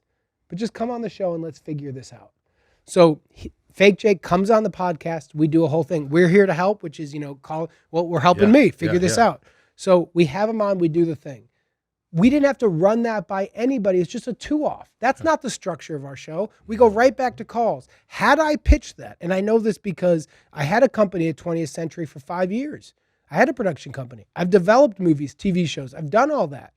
As soon as I pitch that, people go, here's the problem with it. The fake Jake is not your premise. You're right.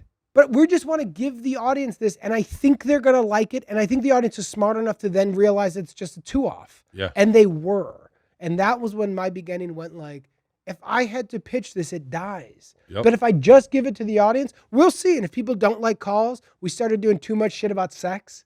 We started seeing our numbers go down, and a bunch of people were writing in like, hey man, I'm a mother with a young kid, grossing me out.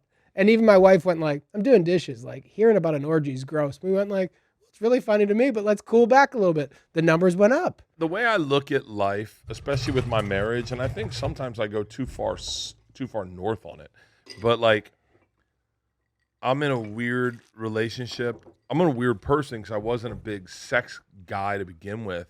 But I am a sex guy. I love sex. And quick question for you. Shoot. If I'm talking out of school, women. If I'm talking out of school, cut it.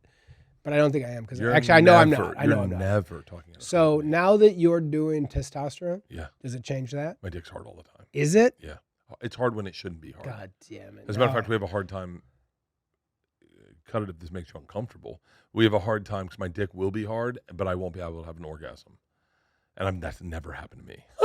Never happened to me. Leanne called it the other night. I hope this isn't streaming downstairs. Leanne called it the other night. She was like, no, I know where we're going with this, and this will be like an hour.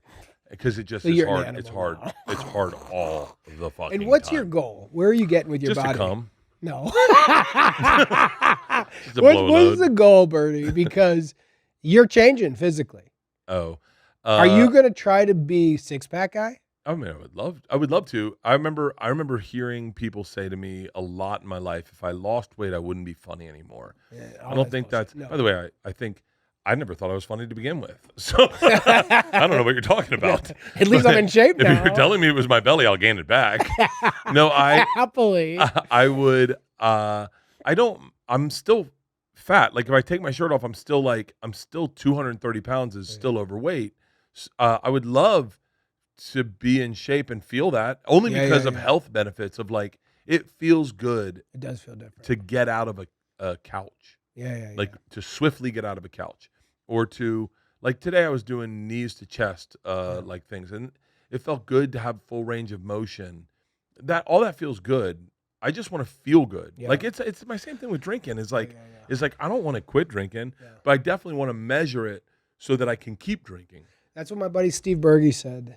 He does, sweet guy, does a podcast called High Strangeness, and he's my old party buddy. Yeah. And he said to me with drinking, he was like, because I had a period when I moved to Atwater, we rented a house, and all of a sudden a bunch of Hollywood was coming to the TG bar with me, and my house, my backyard became like the center. And I would make big fire pits, and we were drinking like crazy. It was early New Girl. I love it. It was you got so money. well, And by the way, yes. your demographic is all fucking chicks who are like, he gets us. Well, I mean, sadly, the people I'm talking about were not like chicks coming over. It was like young director dudes. That's still cool as shit. It was, It's but like different. being What around. you started pitching was different. I would argue in Yes. a pivot that I would rather be around creatives than hot chicks. Same with me. So, and guess what? Here's the best: when it's both. When you've got like Wait, there's hot chicks that are creative. 100%. So what we were starting to form in that Atwater is people who weren't blowing up yet, but were further along than me. And what was happening is we were meeting at the TG, then we were walking to my house in the backyard, having a fire, smoking joints, and partying all night. Fucking dream It was scenario. really a fun era. And this was right at the beginning of New Girl, right after Pay Part. There was a few movies that I was doing where I was like, anybody I would meet, it's kind of what you guys do with podcasts, which I'm now trying to copy. You meet somebody, you like them, you bring them into the fold. Yeah. But we were just doing that just That's now. by the way, I can't take credit for any of that, nor can any podcaster. Joe Rogan gets entire credit for that because he was the first one to say we're all on the same team. Yeah, and, which is really cool. It's, dude, It's really cool. when comedy goes down in history, Joe Rogan's name will be right next to Rodney Dangerfield's as a dude who brought young comics up. Yeah, that's neat. It's true. But keep going. Atwater Village. But so I had a moment where what I was doing was I was drinking a ton of Stoli because you're partying with everybody. Yeah. And I was on TV, so I couldn't get too fat. And then what I would realize is when everybody left and I'm putting the fire out, you know, you're smoking the last joint of the night, I had this great realization, and that was if I just go to bed now, I'm getting the spins, I'm crashing on a couch, I feel like shit, tomorrow's terrible. If I take one bad minute, I barf in my backyard. In the morning, the coons eat it, man. You don't even see it. So my thought was one bad minute for a full day. And guess what? I'm drunk. I can live through a bad minute. Yeah. I mean, it's the equivalent of you getting butt fucked, right? And Yeah. wanting to experience. Put me in the Sinatra. Put me in the bad minute and let me vacation with that dude. And let me enjoy it. Yeah, let me enjoy. I And probably so- will. I heard and- prostate exams or orgasms are pretty intense. Prostate exams No, or the prostate. orgasms? I've been Googling prostate orgasms. Have you had a prostate exam yet? Yeah. Yes. No, I had a colonoscopy. You had a colonoscopy? But I did the I gotta do that. PS. I did the PS exam. I'm really nervous about that. Oh, don't. Really? You don't have it. That's the whole thing. I mean this to anyone who's nervous. Yeah, I'm real nervous. My dad didn't get his first one until he was like 65. Yeah. That's when you're nervous. Interesting. Yeah, So if you're this is shitting blood, preventative. No. blood, that's when you're nervous. Interesting. If you get it, that's the thing about Interesting. doctors. God damn it, I want to get back to the subject we will, were we talking will, about. we will. Do But your the thing thing. about doctors that are really that should relax you if you're listening and you're nervous about getting a cardiologist or getting a prostate exam or getting a colonoscopy is that if you don't have any signs right now, you can stop it all. You can stop it all. Everything's fixable. You want to hear Everything's something scary, fucking Bert? fixable. You want to hear something scary? God damn it. Please tell me I'm wrong. Go ahead. No, I don't know if you're wrong. Yeah. A buddy of mine, one of my kids have their best friends, right? There's a little gang that we've grown up with. So these 5 little girls, the 3 of them are 2. Yeah. I know them all like little cousins. The dad over there is a brain surgeon. We used to share a backyard. We cut a hole in the fence. The kids all grew up together. Love those little kids. So get really close with the parents. He and I were talking one day and, having a couple of drinks, and he had a rough day at work or whatever. And he goes, you know the 5th leading cause of death in America? And I go, no. And he goes, checking into the hospital. Have a great night. Thank you guys so much for having me. Self-Reliance, January 12th on Hulu. We're here to help anywhere you can get your podcast. And guess what? We're on YouTube too. And TikTok. How scary is that? You want to know why? Infections. And you know why else? Mistakes. Because guess what? You know who's operating on you, Berto? Who's opening your chest? A guy who drank too much the night before. Because these are not robots, my guy. These are just fucking goobers, man. Who studied facts. My Anyhow. dad just got out of surgery Yeah. like 4 hours ago. Yeah. Oh, wow. And his nerve block didn't take. Yeah. So he asked, how was the pain? And he goes, Are you serious? They gave me a brand new hip, and I didn't have any painkillers in me. I can't. Honestly, it scares me so bad. My dad, before he passed, I had a moment where I was having like a urinary tract infection or something, and I was really scared. Yeah. And I go, Dad, I think what they have to do is put a camera up my dick hole. And he's like, okay, because he had cancer. He's like, okay, I understand what you're going through. You're panicking. I'm like, not panicking. I might just be willing to die from this. I would rather die from this. I've done that with tooth problems. Keep going. Yeah, I would rather die than check this out. And he gave me great advice. And he said, whenever you go to any sort of doctor, you tell them, I have a high tolerance to drugs and a low tolerance to pain. And I did it. I did it with a dentist. They said I had to like get something ripped out in the back, and I gave the Croco, that's my dad's nickname, his thing. They drugged me to a level where I was like, America's great. Blood's coming down. I'm like, I really love my country. I think I like it here. And I was like, oh, that works. So that's my only saving grace. My only saving other thing I think about when I get older, when diseases start. I started doing jiu-jitsu. Yeah. And the reason I started doing jiu-jitsu is not because I like it or because I'm good at it, because I'm bad at it. Yeah. And I got hurt literally by stretching. That's a sad truth reality. I've taken a month off because I got hurt literally doing a roll, not fighting people. But we are about to enter the phase where we're going to have to start fighting some real stuff. Yeah. And we better be tough. Old people are the toughest motherfuckers on planet Earth because they fight it. They're fighting broken hips. You'll see a 78-year-old, 80-year-old person. You'll see them all fragile. And you're like, you're fucking tougher than me. If you're still on planet Earth and you're in your mid-8s, the shit you've dealt with where they're like, I couldn't take a dump. It turned into a rock. I had to pull it out with my hands. I'm like, pass. I'd rather die. These guys do that. They call that Wednesday. I could. I'd rather die, Bert.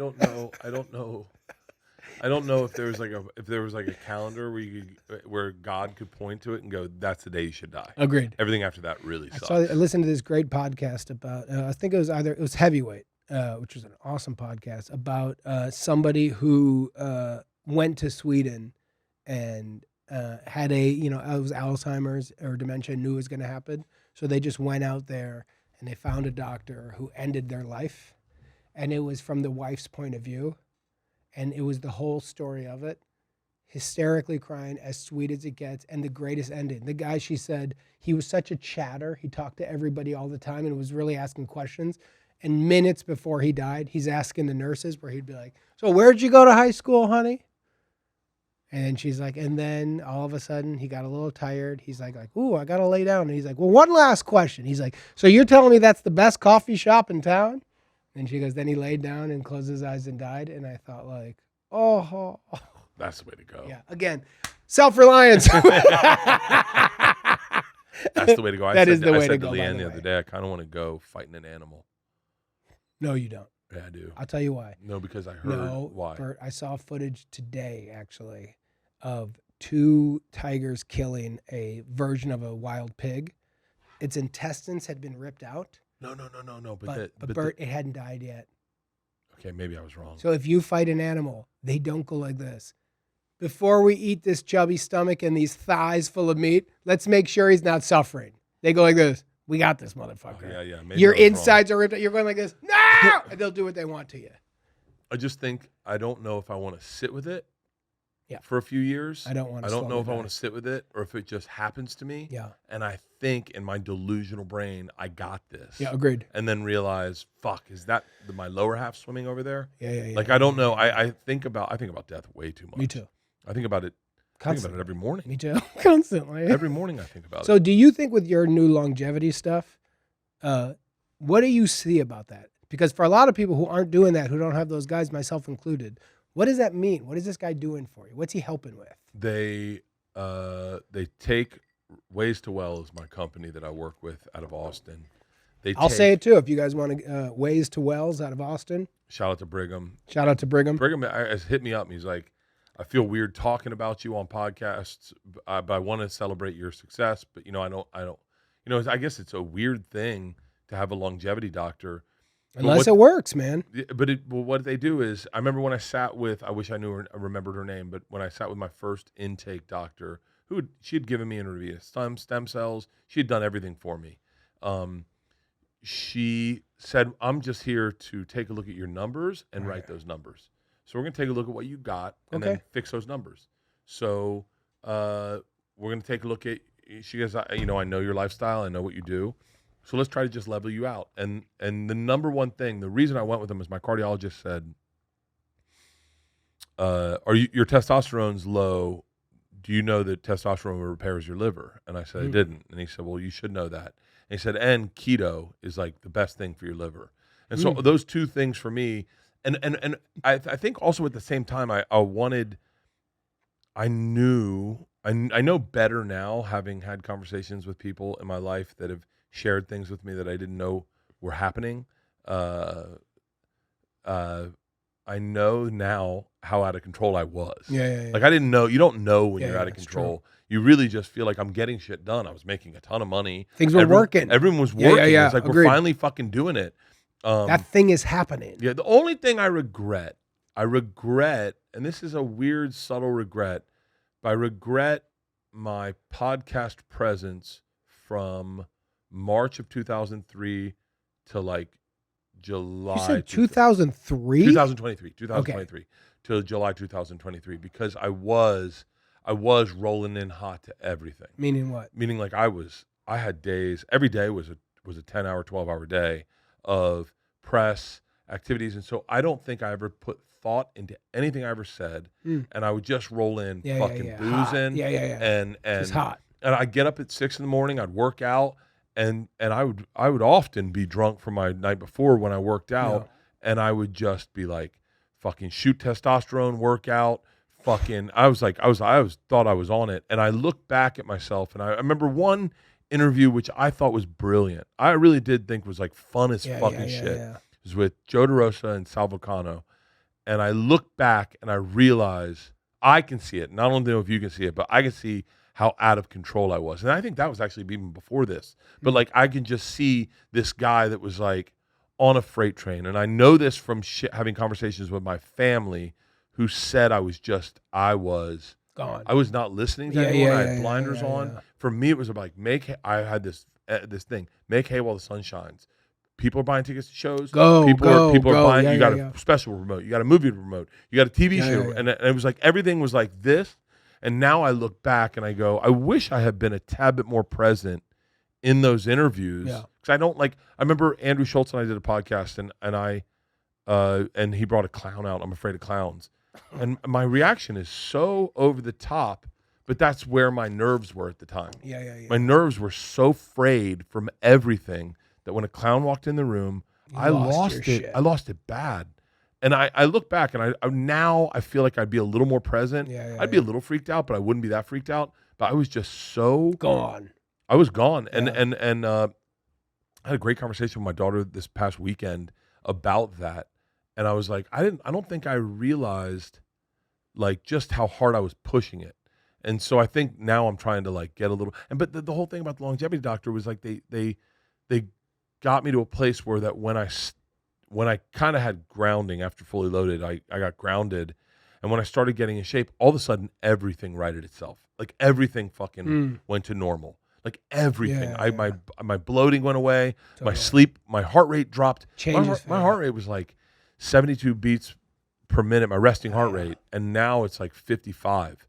And I look at that and I go, wow, you get a finite amount of heartbeats, and here I am burning it, trying to make money still. I mean, that's it's not like. But it changed. There's moments. So I had when my wife was pregnant with my daughters, I had a moment where she was about 4 months pregnant, and I was at New Girl, and I used to drink at work. I used to have a thing that after 6 p.m. Remember the Goonies? Yeah.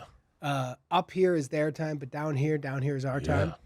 I always felt once the sun went down and you were at work, I always kind of thought, but now it's our time. Yeah. So I used to always have a full bar in my trailer, and any guest star coming in, it wasn't a cast that drank a lot, but guest stars I could get kind of partying a little bit. Nothing crazy, but just have a drink or two. Fucking the best. The best. Well, also if you're doing improv and you're comedy, who cares? Like if you're able to do your job, it's fun. But I had a camera B operator. This guy, Paul, came up to me one day and goes, and he and I had talked. He had told me about his childhood. I told him about mine. My dad's drink was Stoli. I was drinking Stoli. And he said, if your daughters were born right now and your wife is 4 months pregnant, what's the first thing they would smell? And on my breath was Stoli. And I thought no one knew because I had mints. So I went like, mints, lunch. And he went like, it'd be the first thing they knew of their dad, huh? And I had that great, like, that was my longevity thing where I went like, and that ended the Atwater world where I'm like, I'm a degenerate. Yeah. Fucking stop. Yeah. So then I do like a hard 10 months where you're like, fucking tighten up, motherfucker, because you're now on a path where you're out of control and you don't know it. You never know it. You never not know while it. you're in it, but you need either a doctor or fucking a good friend or somebody who's not afraid to piss you off. I had Tom. I mean, I look at the podcast we did when he moved to Austin. Yeah. And like when we first moved to Austin, I look at them and I'm sure they were fun or whatever, but like I was really out of control, and Tom would tell me that privately and on air. Yeah. And I just wouldn't hear it. Yeah. I just was like, you're in it. I was like, and I was so bloated. I look at pictures of my face. You're wild. And it's like really like, and I was like, I remember thinking I don't look that bad. Yeah, and it's fine. It's fucking good. So going back to the Atwater stories, the way that kind of ended was, so what I used to do was I would take the bad minute and I'd barf in my yard. Yeah. But then I was able to go to work. And I'm like, hey man, I just did a fucking Hyundai commercial. Yeah. Things are pretty good. You know how much they paid for one day? Yeah. Then that night, you're partying. And my buddy Steve Berg said, you're going at a pace that's faster than I think you can handle. And you're going to go in a pace where that when we're older, we can't get a beer together. And he goes, that's the just thing. make sure, motherfucker, that when we're 50 or 60 and we get together, we can get a 6-pack of IPA and enjoy the night, and you're not in some program. And I remember thinking, that's the thing. Fuck you, that's dude. Been my but it's fucking, right. That's been my target is like, I don't want to stop this. I don't ever want to be at a place where I can't drink around people because it makes them uncomfortable.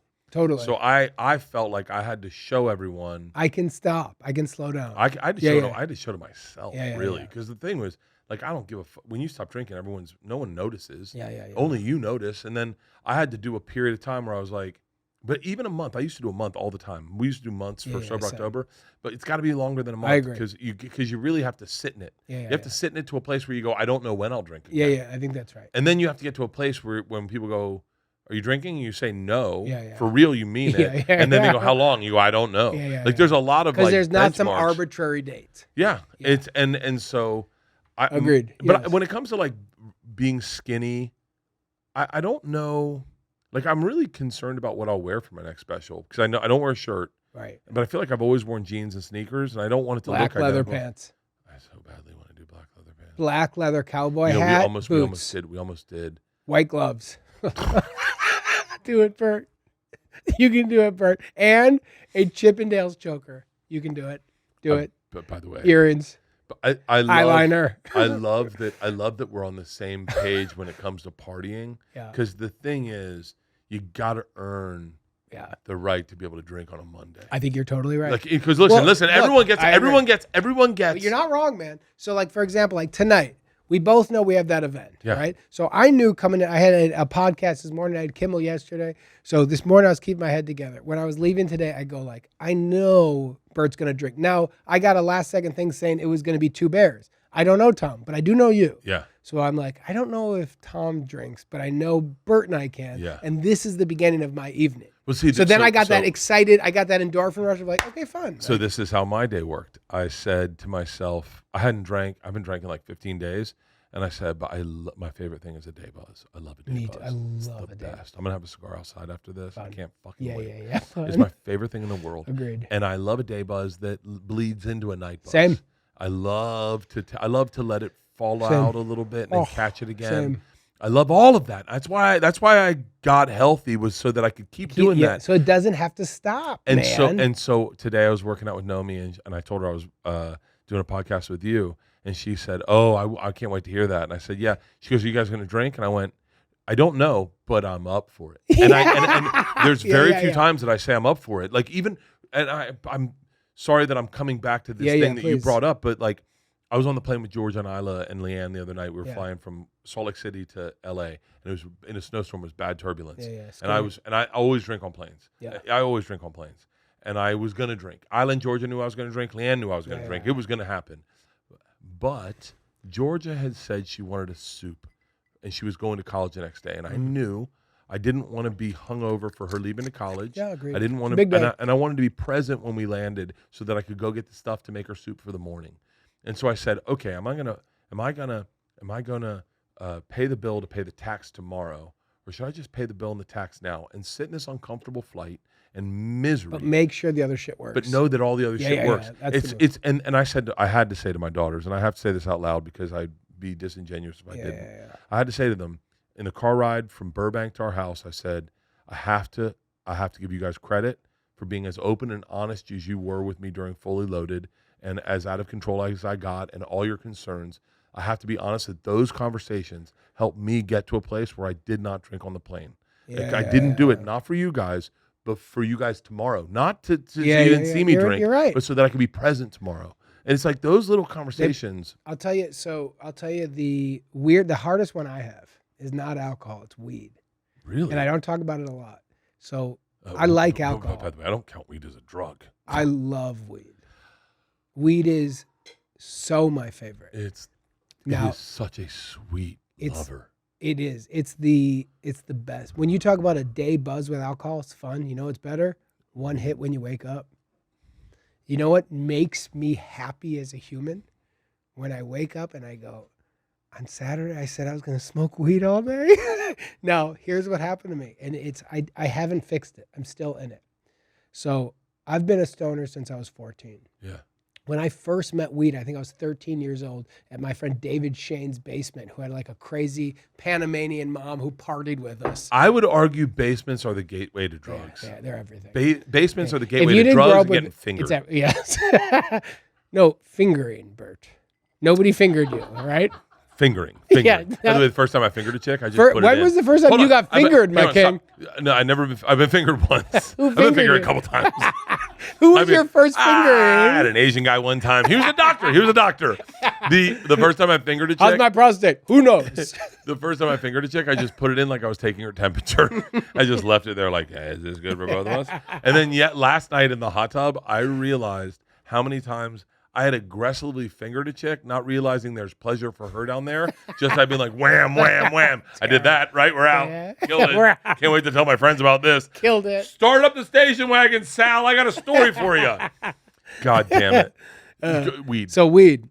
So when I first smoked it, we were listening to Bob Marley smoking a bong. And I remember it was the first moment I'm like, whatever this is better than a Heineken, right? This is that shit. Weed is a she, I think, and Yeah, she is so agreed. sweet. Alcohol's a he. Alcohol's for sure he. Weed is the love of your life, but they're bad for you. No, not weed. Well, so at least for me. So here's what happened to me. So I met weed, fell in love. Oh, she's so sweet. So, and also gave me everything I needed. Yeah. Also creatively, fun. Also school, smoking pot during school in like freshman year of high school, fun. Weed's a good giggler. Like as a best friend that giggles at you and goes, Yes. that is crazy. But also what I think about weed is I don't view weed as silly. I view weed as the friend who goes, yeah, man, but have you ever thought of? Yeah. And you go like, I never thought of that. Thank you for that amazing perspective. In a million years did I ever think of putting swim flippers on a dog. But it like, does you're make sense. fucking How fucking right, fast would my a dog friend. paddle? Yeah. So it's the greatest love of your life. Yeah. And it always has been for me. Yeah. Then I booked a new girl, right? And which was the childhood dream. I was always wanting to be on TV. You know, when I grew up and we were watching Cheers or Roseanne and the family all got together, we had one TV.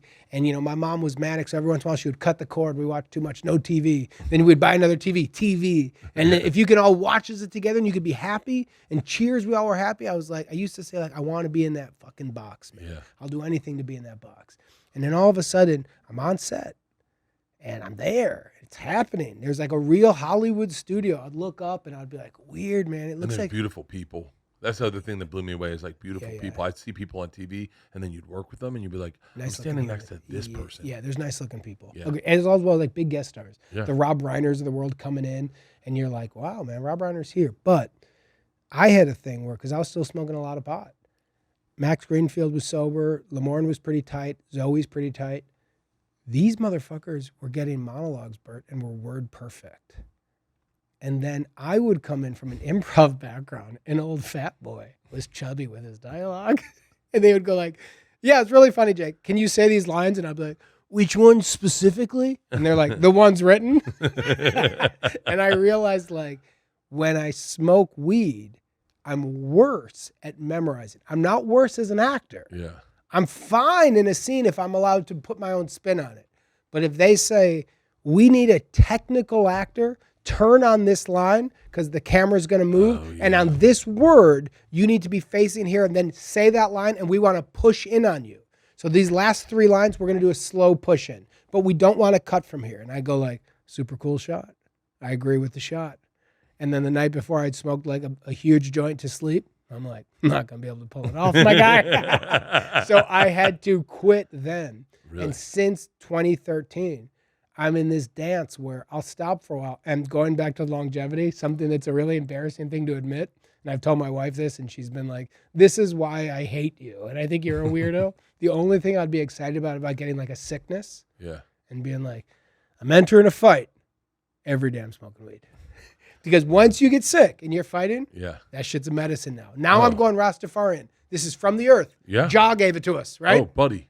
I'm eating it as oils. I'm eating it as cookies. I've had a legit, like, fucking unhealthy relationship with weed. You have? Oh. When I stopped drinking. Oh, yeah. I wasn't sober.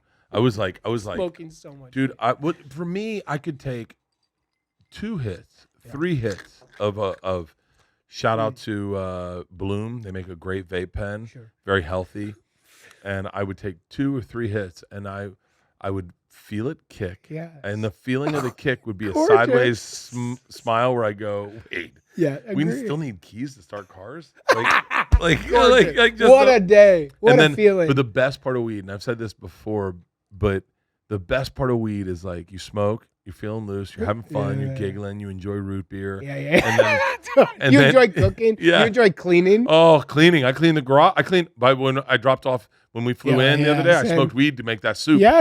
And the soup is. By the way, all of a sudden you go, turn that up. What is that? The Eagles? Dude. No music has ever sounded better, man. Blast that shit.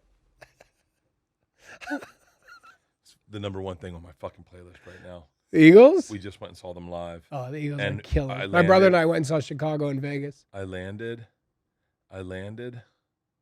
Hold on 1 second. I landed. I have no fucking glasses on. I landed. You're going to have to edit this out or do whatever you guys have to do. I landed. Everyone goes to sleep. I run to Ralph's. I get all the ingredients to make soup. I then turn on. Yes. You know what the thing about you, Bert, is? And I'm getting chill bumps, buddy, and I'm getting fucked up tonight. You know what I just realized about you, man? Which I like you a lot, man. I like you a lot. I mean, you're a very likable guy. I felt it there. I told Garrett after. I'm like, it's the most likable guy in the world. So when I went to the University of Iowa, there was a guy named David Soren who I grew up with. Yeah. And I was not in the fraternity world. So I never did. I've always been independent. It's always been my thing. I've never understood the idea of being in a group. So when I did improv, UCB was around, but I didn't want to be in it. I didn't want to go to McManus Bar and hang out with them. Yeah. I always like independence. So that's why stand-up never worked. I never understood the idea of being in a group. But my buddy David Soren, who I grew up with, was like, I'm in a fraternity. And he goes, we're doing a thing called Russian. I know you're not going to join. You're a prick. You have got your stupid opinions that are wrong. Just come and pretend you are. Nobody believes it. Nobody cares. Yeah. Just party with us. And I remember being like, I love Dave. I grew up with him. He was just the best. And I would go to his fraternity at University of Iowa. We would get to his room. There'd be some random guy. We would smoke a bong. We would start partying. And then he'd be like, they're getting steaks delivered. And I remember thinking like, this is so fun. Yeah. The thing about you that you have in spades, listening to the Eagles, is you're a fucking fun guy, man. And I gotta say, I'm not a guy who over compliments. I'm not a kiss ass guy. I'm just not. But I think your gift, my mother growing up used to say we have gifts from God, right? Yeah. And that gave us confidence. So my brother had a gift from God, my sister had a gift from God, we all had gifts. Your gift, man, that like whatever talent is that matters, you're so likable and fun, Bert. And it's such a great trait. When you were doing that music, I was 20 years old. I had just ripped a bong and it was on top of me. I didn't know the 5 other guys here, and I thought like they seem fine, but that's my buddy. And when you were going, I'm like, we're gonna have a hell of a next thing. We're gonna order Papa John's. We're gonna let this shit rip. And it's gonna be a really fun Wednesday. And that's an amazing trait, man. God bless you, Bert. I'm glad you're here. I'm glad I'm here too. And I was thinking about this while we were doing this. I'm like, we're just having a great day. It's a chat. It's a bar chat. And I go, there's about 13 people working, watching this, being like, when does it end? By the way, I was going to kill this and pour another one. Here's the deal. We haven't even called Damon Wayans Jr. yet. Let's call Damon. What time do we have? Oh, really? But do we have a hard out? I don't have a hard out. Oh, good. Do you have a hard out? No. Do you want to call Damon? Absolutely not. Yes. Can we FaceTime him? I'm going to try. Come on, Damon, answer the phone. Don Henley wrote that song in a car with a drug dealer. Do you think I'll know who I am when I say Yes. I look red. I should get makeup before I start these. He's going to be like, who is this? He's got 6 kids. He has 6 kids? Yeah. They fucking does the Wayans family not know how to pull out? Did he answer? Not yet. Come on, Damon. I love when I see connecting. Damon. No. Nothing. He'll FaceTime back. That's how FaceTimes work. Once they see you FaceTime. Yeah. Wait, who in my list do you want to FaceTime? Who do we got? I love FaceTiming. I FaceTime. I only FaceTime. You do? Is that true? Yeah. Do you cold FaceTime? Yeah, all the I got time. an embarrassing one. Who? So I worked with Olivia Munn on New Girl. She came on. Yeah, Great. Yeah. I Killer. almost worked with Olivia Munn once. I mean, as good as it gets, really fun, obviously shockingly attractive, really fun to work with. Not shockingly attractive. Amazingly attractive. In person. So this is a true story. And I can't, if you put me in a corner here, I'm going to seem like a pervo, but I swear to God, I didn't do it. Don't worry, I'll perv you. Keep going. I have but FaceTimed her twice past midnight, Bert. Bert, I swear on my life I didn't do it, but I've seen in the morning where I'm like, Olivia M, FaceTime going out. It's happened twice. So that poor girl at about 12:45 was like, fat fucking weirdo face. What the fuck? And didn't answer twice. And then I had to text and say like, sorry. The saving grace of Olivia Munn. Not saving grace. Yeah. She's a great talent and whatever. Yes. She is a great talent, for real. Yes. But that she fell in love with John Mulaney makes her, in my opinion, Gives everybody a chance. No, maybe that's it. But not me, but like I go, she gets it. Yeah. She gets it. Olivia Munn's a killer. The Don't forget saving grace about John Mulaney. Saving grace about John Mulaney. Yeah. The reason John Mulaney's sexy, right? And This is going back to the beginning of this podcast. Yeah. John Mulaney's sexy because in college all he did was snort coke and listen to Steely Dan.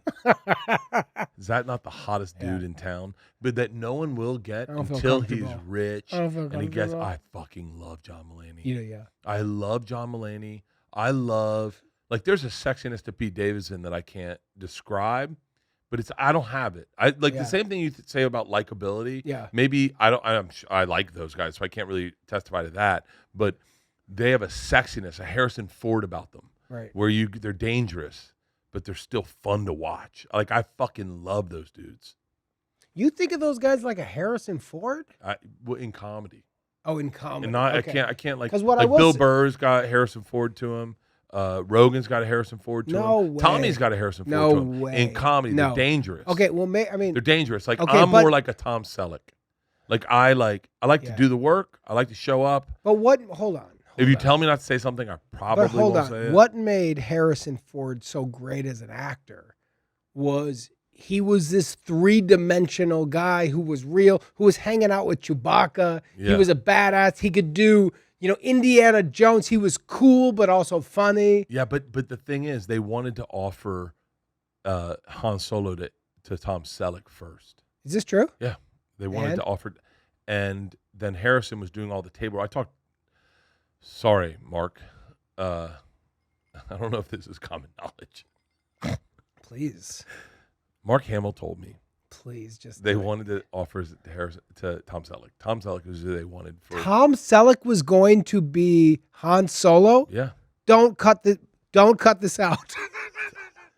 Self-reliance. January 12th. We're here to help wherever you get podcasts. They wanted Tom Selleck, and so they really. And Harrison was just a carpenter, and he was doing table reads with everyone as a favor. I used to do. Were you ever in the table read circuit? I did. Me too. I did a couple table reads. That's why I got offered the movie we were telling you about. Fun. Yeah, same with me. Yeah. That's the gag. And so he was a carpenter. He was a carpenter. Couldn't be cooler. Just did a bunch of table reads with everyone. Oh, couldn't be cooler. He table read as Luke Skywalker. He table read as. For fuck's sake. This is what I mean. That's cool. Yeah, and then after doing all the table reads, they were like, I don't know. There's something about paraphrasing Mark. I apologize, Mark. Yeah. I was drunk when you told it. You were not. But you're giving your version. I'm giving my version, and they wanted Tom Selleck. He was like fucking gorgeous. Agreed. He's the guy. Magnum PI was a killer. There's something a little laced up about Tom Selleck. Agreed. And there's something really unlaced. I feel weird putting myself in the Tom Selleck group because I do think, obviously, clearly, I talk reckless as fuck. Yeah. And I don't think Tom Selleck would. So we used to do a thing with my group of friends where we would always try to compare ourselves to basketball players as we came up as actors. Okay. I love this so much. Okay. Right. But I'm never going to be able to say who I am. Why not? Who do you think you are? I'm already going Allen Iverson, but I'm not. Yeah. Because I loved Allen Iverson. Yeah. No, who do you actually, in terms of the NBA, because I got a guy who I see myself as. Who's a guy in the NBA who you would compare? Because we would always do, are you on a 10-day contract? Are you in the league? If you're in the league. I'm in the league. So then who are you in terms of I'm in the league, but I'm undervalued. Because people also bullshit and they'll go like this, Michael Jordan. And you go, not your ego, motherfucker. Who are you actually in the game? Who are you in terms of the league? You got real killers, man. And you can go ego crazy. But what's beauty about the game is there's a lot of talent. And as long as you're playing, it's great. Let's call Tommy and find out who he is. Because I'm curious now. I think Tom's in Japan. I'd probably be a foreign player. Keep going. I'd be a Serb. Keep going. Like Tony Kukoc.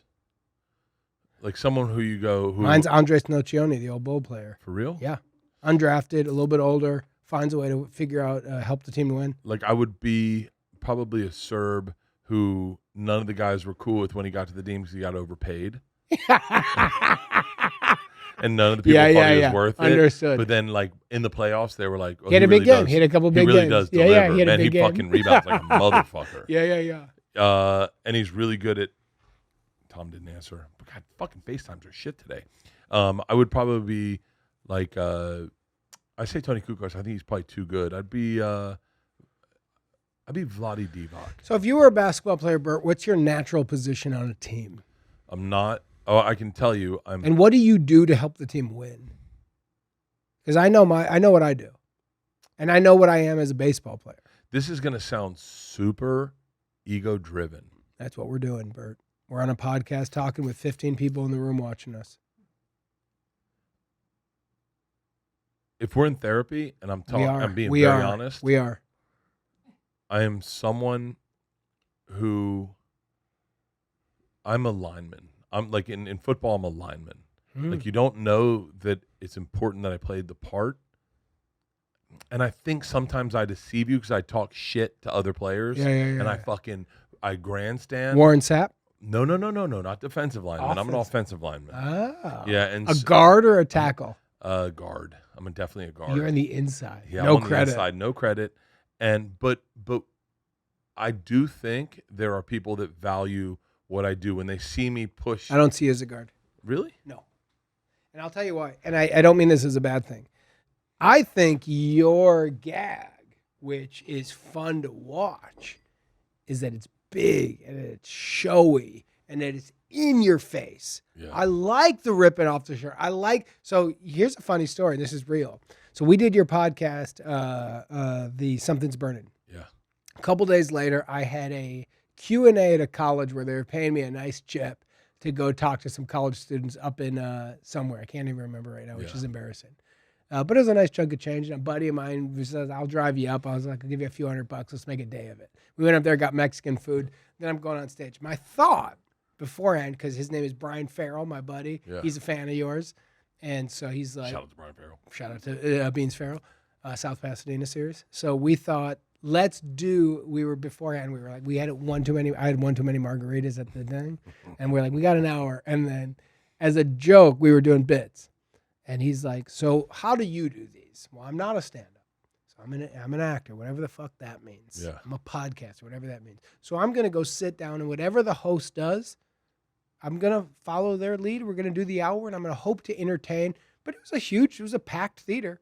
You know, there was 2 levels. Yeah. And then as a joke, we said, like, what would Bert do? And I said, I might rip my goddamn shirt off. And we laughed. And I didn't have the guts to rip my shirt off, but I came out there and did the huge energy from the start. Yeah. And it helped. Dude, and the audience felt, and I was going like, come on! And then at one point, the guy was talking, and he's like, you and Zoe have a classic kiss, and I thought of you. And I was like, yeah, we do. And he's like, can you tell us about that? Well, I didn't have a funny story. The story is we kissed on set. And Zoe's No, with Zoe. No, she's a pros pro. But what Zoe did, and this is the real story, and this is why... Zoe, don't work with me. I'm going for tongue. She would pass. Oh, well, you'll find out the hard way that I don't. Congratulations. I'd be like, that was awkward. Where was your tongue? She's like, in my mouth, and my lips were blocking your gross tongue. Wait, is she married to one of the Property Brothers? Jonathan, yeah. I'm sorry. By the way, as sweet as it gets. Yeah, no, I met her. She's a very sweet person. I'm sorry I said that. I'm so sorry I said that. But, so the story is, in real life, she said, kiss me hard. And I... Wait, someone said that to me and I went for tongue. That's not what I meant. But what I liked about it, because I went like, we were co-stars, we're buddies. Yeah. So she's like, don't be a fucking sissy. Grab me and kiss me. So I did, and the scene played big. Yeah. Right? So that's the story. That's a fine story. People would go like this. I was thinking of you, and the guy goes, what's the story? And I go, you want to see? And I kissed a dude on stage. And the crowd went nuts. So what I like about you, and the reason when I say I like you, it's not bullshit for me. I've given you a lot of thought. It was like, well, that's big energy. That's not a guard to me. That's a wide receiver. That's a athletic tight end. That's a defensive end. Okay, maybe I'm a tight end because I don't mind going over the middle. Yes, and I don't go over the middle and extending myself. You don't mind scoring some touchdowns. You have a funny dance. Can I immediately? You might do commentary on Sundays when you retire. Immediately, I talked to an actor one time about kissing a very famous person, and he said what you said. Yeah. I think that's what you're supposed to say in the business. Is I'd be Rob Gronkowski. Thank you guys. I'm definitely Rob Gronkowski. I was going there, but I didn't want to say it. You would for sure be. Now then, who's your Tom Brady? It's Tommy. Tommy's been my Tom Brady the whole time. I've fucking leaned on him, and he's younger than me. But that's a beautiful thing, man. Dude, I'll take Tommy as my Tom Brady all day. But that makes sense. Like, because you as a Rob Gronkowski, I'm like, that you can block. You can make some big catches, man. I do make big catches. But ultimately, don't have me host New Year's Eve. Or have you host New Year's Eve. As soon as you said that, I overshare. And they asked me what it was like kissing. Because I talked to actors about kissing. Yeah. And everyone gave me your answer. And I was like, that can't be real. Because you're kissing. The great actor, David Walton, who was on New Girl. I love the guy. He played a doctor somebody, but he's the best. He gave me a great quote. And he says, before a scene starts, I'm sorry if I do, and I'm sorry if I don't. Damon Wayans Jr. Damon Wayans Jr. What's up, sir? It's Bert Kreischer. Nigga, I know. Hey man, I hate to. Are you by yourself or with your family?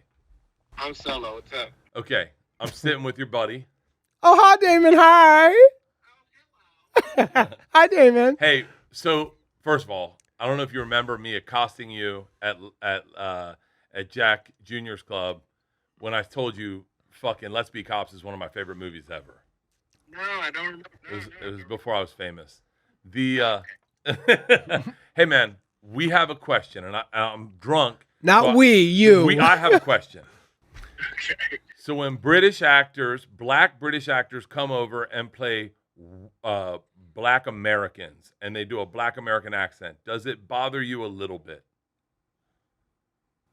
Me personally, no. Okay. Oh, that's I think if they can pull it off. If they can pull it off. What about the ones that can't pull it off? Like the ones that like all sound like Denzel Washington.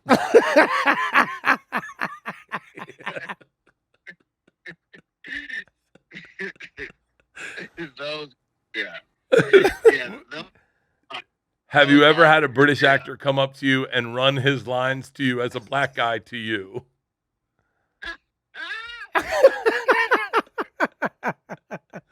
no, I haven't. Would you find it offensive if a black guy came up to you from Britain? He's like, "Oh, it's such a pleasure working with you. So let me ask you a question. It's birthday and not birthday, correct?" It's Rock Wilder, right? Dude, I am such a fucking fan. I'm such a fan of yours, but I have to say, your whole fucking lineage, everyone is I'm like, listening to your dad, it honestly is like he's my fucking goat. That's awesome. Hey, real quick, and we can edit this out. What did you think about the Katt Williams interview? Oh, shit. Yeah. Let it rip, Damon. What? What'd you think? I mean, I thought that was like his most recent special. That shit was hilarious. Yeah. Yeah, his last one, he shouldn't have talked about Jacksonville for 15 minutes and talked about Kevin Hart. Oh, we lost him. Oh, there he is. Hey, buddy, please open invite. I'd love to have you on my podcast, have you on Two Bears. You are fucking awesome. I'm a fan, man. Oh, hell yeah. I'll do it with Jay. Yeah. Great. We'll have you and Jake do Anytime. Two Bears. Anytime. We'll have you guys come on. We'll have you come on Birdcast. We'll have a drinking podcast. I love it. Oh, hell yeah. By the way, I love the interior of his car. For sure. He's Fancy. cutting in and out. Fancy. Hey, let's see if we get him before he disconnects. All right. Hey, thank you very much, man. Oh, that's beautiful. Oh, yeah. Yeah, I will say about Damon, so we did Let's Be Cops together. So good. Such a good premise. For Really everyone fun that doesn't pre- know, yeah. I have to say, let me pitch it. Two dudes who are losers in life have to figure out a Halloween costume, and they're like, and I think you roll in and you go, "Let's be cops." Yes. And you guys dress as cops, and then you find out how much fun it is to be dressed as cops. Yes, and it happens. And we such a fucking great so premise. Damon as a dude, as fun to work with, as funny I'm as it blown away gets. that he knows who I am. Like, Really? you understand, his dad's like, Yeah, his killers, dad's killers. like, yeah. his dad, Yeah. when his dad talked about him and Yeah. his family, that was like a way I saw life different. I was Yeah, like, yeah, oh, you don't yeah, have I to just agree. talk about the edgy shit. Yeah, You can talk about your life. I agree. So I'm sorry. a funny thing about him though is when my wife was pregnant, we were doing Let's Be Cops, and I said, he's like, "You're so tight, you're nervous," and he had kids already, and he said, "No matter what you do, your kids are gonna hate you for something." And then he said, "Second, don't use your kids for material." And I said, "Why?" And he goes, "My dad told a story," and he told this on our podcast because Damon's come on, and he said, he told a story about how I used to pretend to, like, I used to masturbate all the time, but pretend to, like, be like, "Hey, I'm going to go eat some spaghetti and then go in my room and masturbate." And he goes, and it was a good joke my dad made. And he goes, "Until I was at school and I was hitting on some girl," and she goes, "But are you the spaghetti guy?" And I was like, oh. I wish we could put that toothpaste back in the tube. Yes. I have done my whole life on my children. Yeah. I just the other day realized, I've shared everything in their life that they've ever thought, everything that was silly, but they've made me a lot of money. Hey guys, great podcast. You've made them a lot of money. Look, they can go to college and they're probably going to be fine.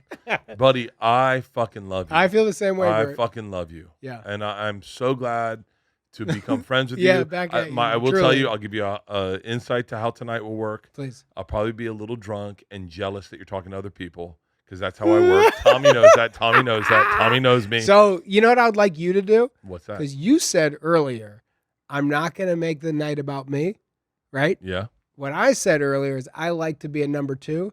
So what I would love you to do is turn this into the Bert Show. I truly mean it. Shirt's coming off. I would appreciate. I'm in the shower. I'm going to tell you how I do things as when it's mine. And it's not fun.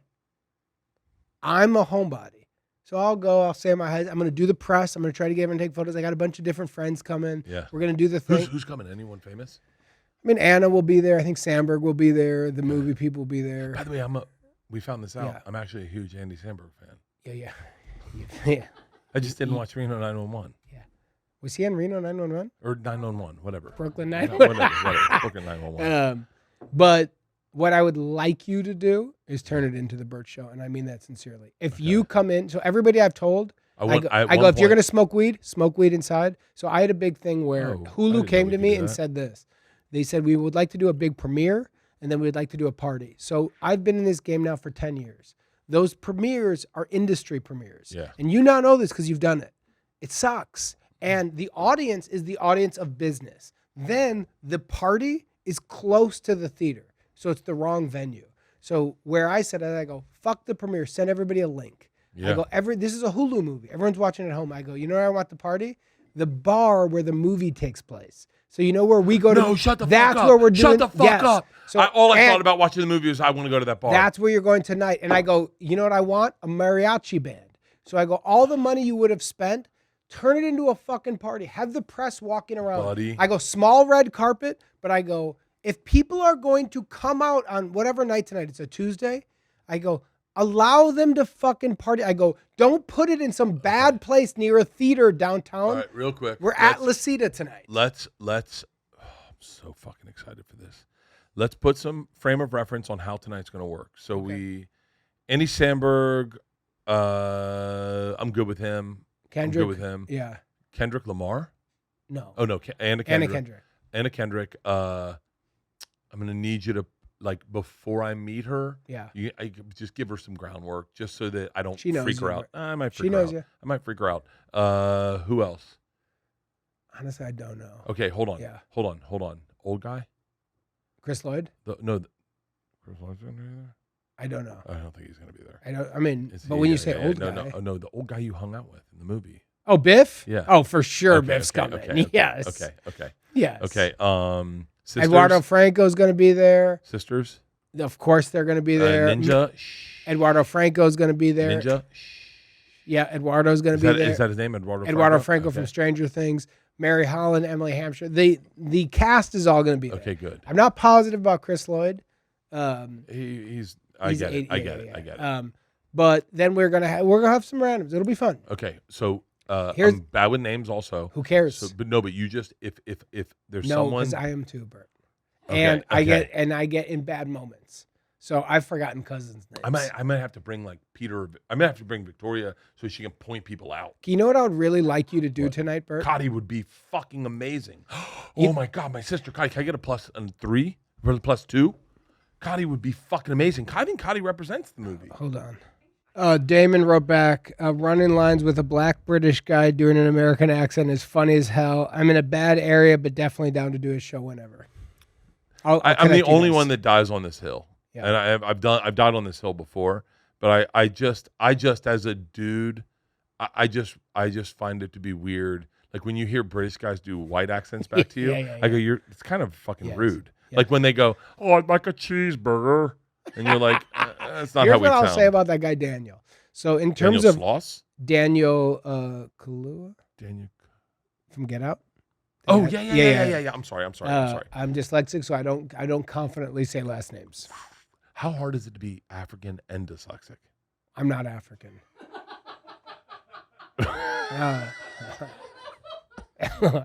That's the hardest Christine's ever laughed. So I don't know. But I didn't work with him. So when we do Spider-Verse, we're not together. He was in Get Out. Yes, but we just met at a Q&A the other night. Yeah.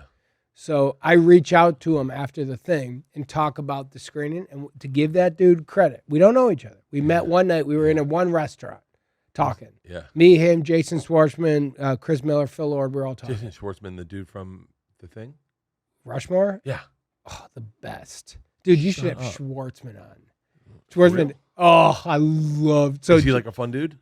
See, those guys Really get quick, they get the Hollywood landscape. Jason Schwartzman's a killer. So, Okay. so I got a quick story for you. Okay. So I get a call about doing a short film in Iceland about 2 astronauts, about really based off NASA used to use Iceland to test the moon. So I go, it's some Norwegian production company. There's no money, but it's 4 days in Iceland. And I'm like, huh? And they go, your co-star is Jason Schwartzman. I've never met him. I'm in. Well, that's what I was nervous. And I was like, I hope he's fucking cool because I'm in because I'm a fan. We get on the plane. I get on the airport. I get on the plane. I see him. We just wave casually, but not saying, I'm like, fuck, I was hoping we were going to like drink and party. We didn't. Yeah. I'm looking over at him. He's reading a lot. I'm like, oh, shit. He reads. Yeah. We get off the plane. I'm like, fuck, I'm in Iceland, by myself. We connect and I go like, hey, man, I'm really excited to work with you. I'm a big fan. He's like, me too. I'm excited. And I go, I would like to partner up and just have a buddy thing.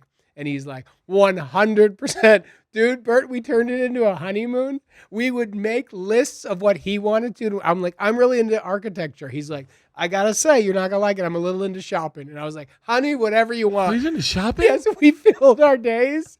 We would go to adventures. And I was like, when we left, I was like, I'm a little in love with Jason I love Schwartzman. that you're putting a face on people I thought were just entities. Oh, he's the sweetest. Oh, I You would fucking love Jason dude, Schwartzman now. he- I love shopping. You know who he'd love? Who? Tom Segura. He's a shopper.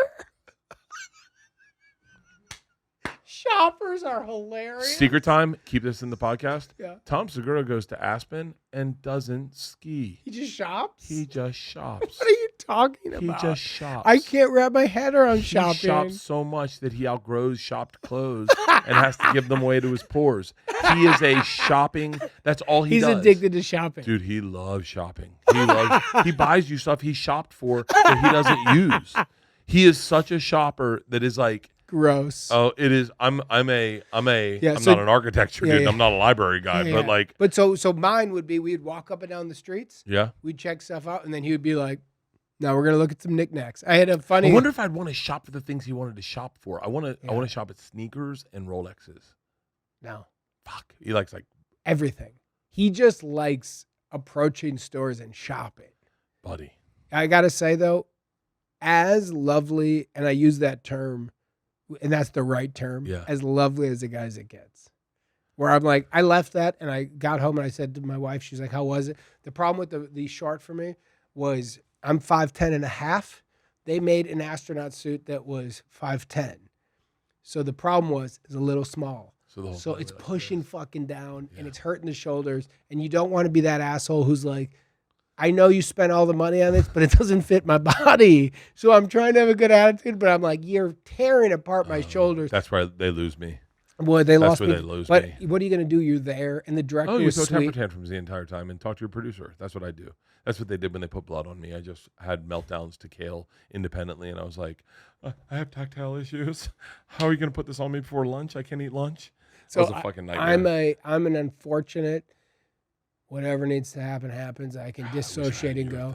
It's not great. But the problem is like my shoulder was fucked up. I was getting like it sucked, and then I would start getting in a headspace that wasn't great, and I would look over at Jason, and he'd be like, and I'm like, you are the light of Iceland, and to this day we saw each other the other night. I'm like, we did this thing, and every time I see him, I'm like, he's one of those guys. You know, when you go to those events, you each have your own car. Yeah. He just jumps in my car. Where I'm like, thanks I for love jumping that. I in love that because, guy. I by love the that way, guy. I love that guy because thanks. So like if you and I are doing a thing, we can say hi. Let's just jump in the same car. I'd rather talk to you than be alone. I'd rather sit in the car with So you. he just comes in with me and then he's like, we don't need the other one. And I'm like, thank you for being that guy. I wish I was cool enough to be that guy. Hollywood, represent that person. That makes a fucking... He's the best. The guy that you fucking assume is this high bar celebrity that no one can The touch. best. Just relatable. The best. I'm too relatable. Buddy, your movie is awesome. Thanks, man. I hope everyone watches it on Hulu. It is fucking awesome. I'm Thanks, so Bernie. excited for the party tonight. Me too. I really am. I really am. But more than that, I really value the connection we've had. I'm being serious. Same, man. It means a lot to me. Same, and me it too. means a lot, and I can tell it because, we were a big fan of the Minx. Yeah. Me and my wife watched Cool. the whole thing. And we reached out to you and the woman who played Jess Lowe. Jess Lowe. Yes, who I Leanne love. had Jess Lowe on the podcast. Oh, you did? Well, Leanne did. Leanne had Jess Lowe on the Jess podcast. is a killer. And they said we might be able to get Jake. And I said I might geek out in front of him because I love that show so much. Thanks, man. I loved it too. And the fact, and then this is, I don't know if you'll still relate to this, but the fact that you came into this house today, and I didn't, and that I saw you as a person, is like, I know that sounds crazy to say, but like means a lot. Is that because I am impressed by shit I see. Yeah, like I don't know if I'll ever see TC and not see him as a fucking TC. Yeah, totally right. But like, it means a lot to me, and thank you for inviting us tonight to your Thanks for premiere coming, party. Bert. It means a lot. And let's get a workout. Let's do another workout. I'm into it. Let's do it. And everyone needs to check out your podcast with Gareth Reynolds. Yes. Who I will say, I have to say this. Gareth Reynolds is hands down, and everyone on my tour bus knows this, the funniest human in the world. He's as fast as it gets. And your podcast is We're Here to Help. We're Here to Help. They take in calls. I've been on it. You've got Damon Wayans Jr. on it. Yeah, anybody who we know comes on. And I say we do a Birdcast with Damon Wayans Jr. and get fucking lit. By the way, I'm in. By the way, I love him. Yeah. He's really hard to get to socialize. Really? I would love to drink with Damon. But if we do it, I need you to pressure him to drink. Because what he'll do is he'll be cool and he'll be like, no. Because he's always like working on a six-pack. Well, if you bully him. First thing we'll do is we'll get a car service to take him here. Yes, agreed. And that's how it starts. I would love to do a podcast with you, me, and Damon. He and I text every day. My kids and his kids. So he and I have a thing where we're always, our stupid bit is we're in love with each other. Yeah. So anything that happens, we're going to leave our wives for one another. And then now that we have a bunch of kids, we've changed it. So now my kids will write to him. They'll do videos where they'll be like, leave my daddy alone. And then his kids will be like, Jake, my daddy doesn't love you. He loves my wife. And then we refer to our wives as the tunas. And so now the wives get involved and be like, stop texting my husband. So we have this big thing. We don't sit and have drinks together. The idea of doing it with you and Damon would be a perfect night. Christine, will you make that happen? Hey, congratulations. Thanks, buddy. Bertie. Appreciate you. See you tonight.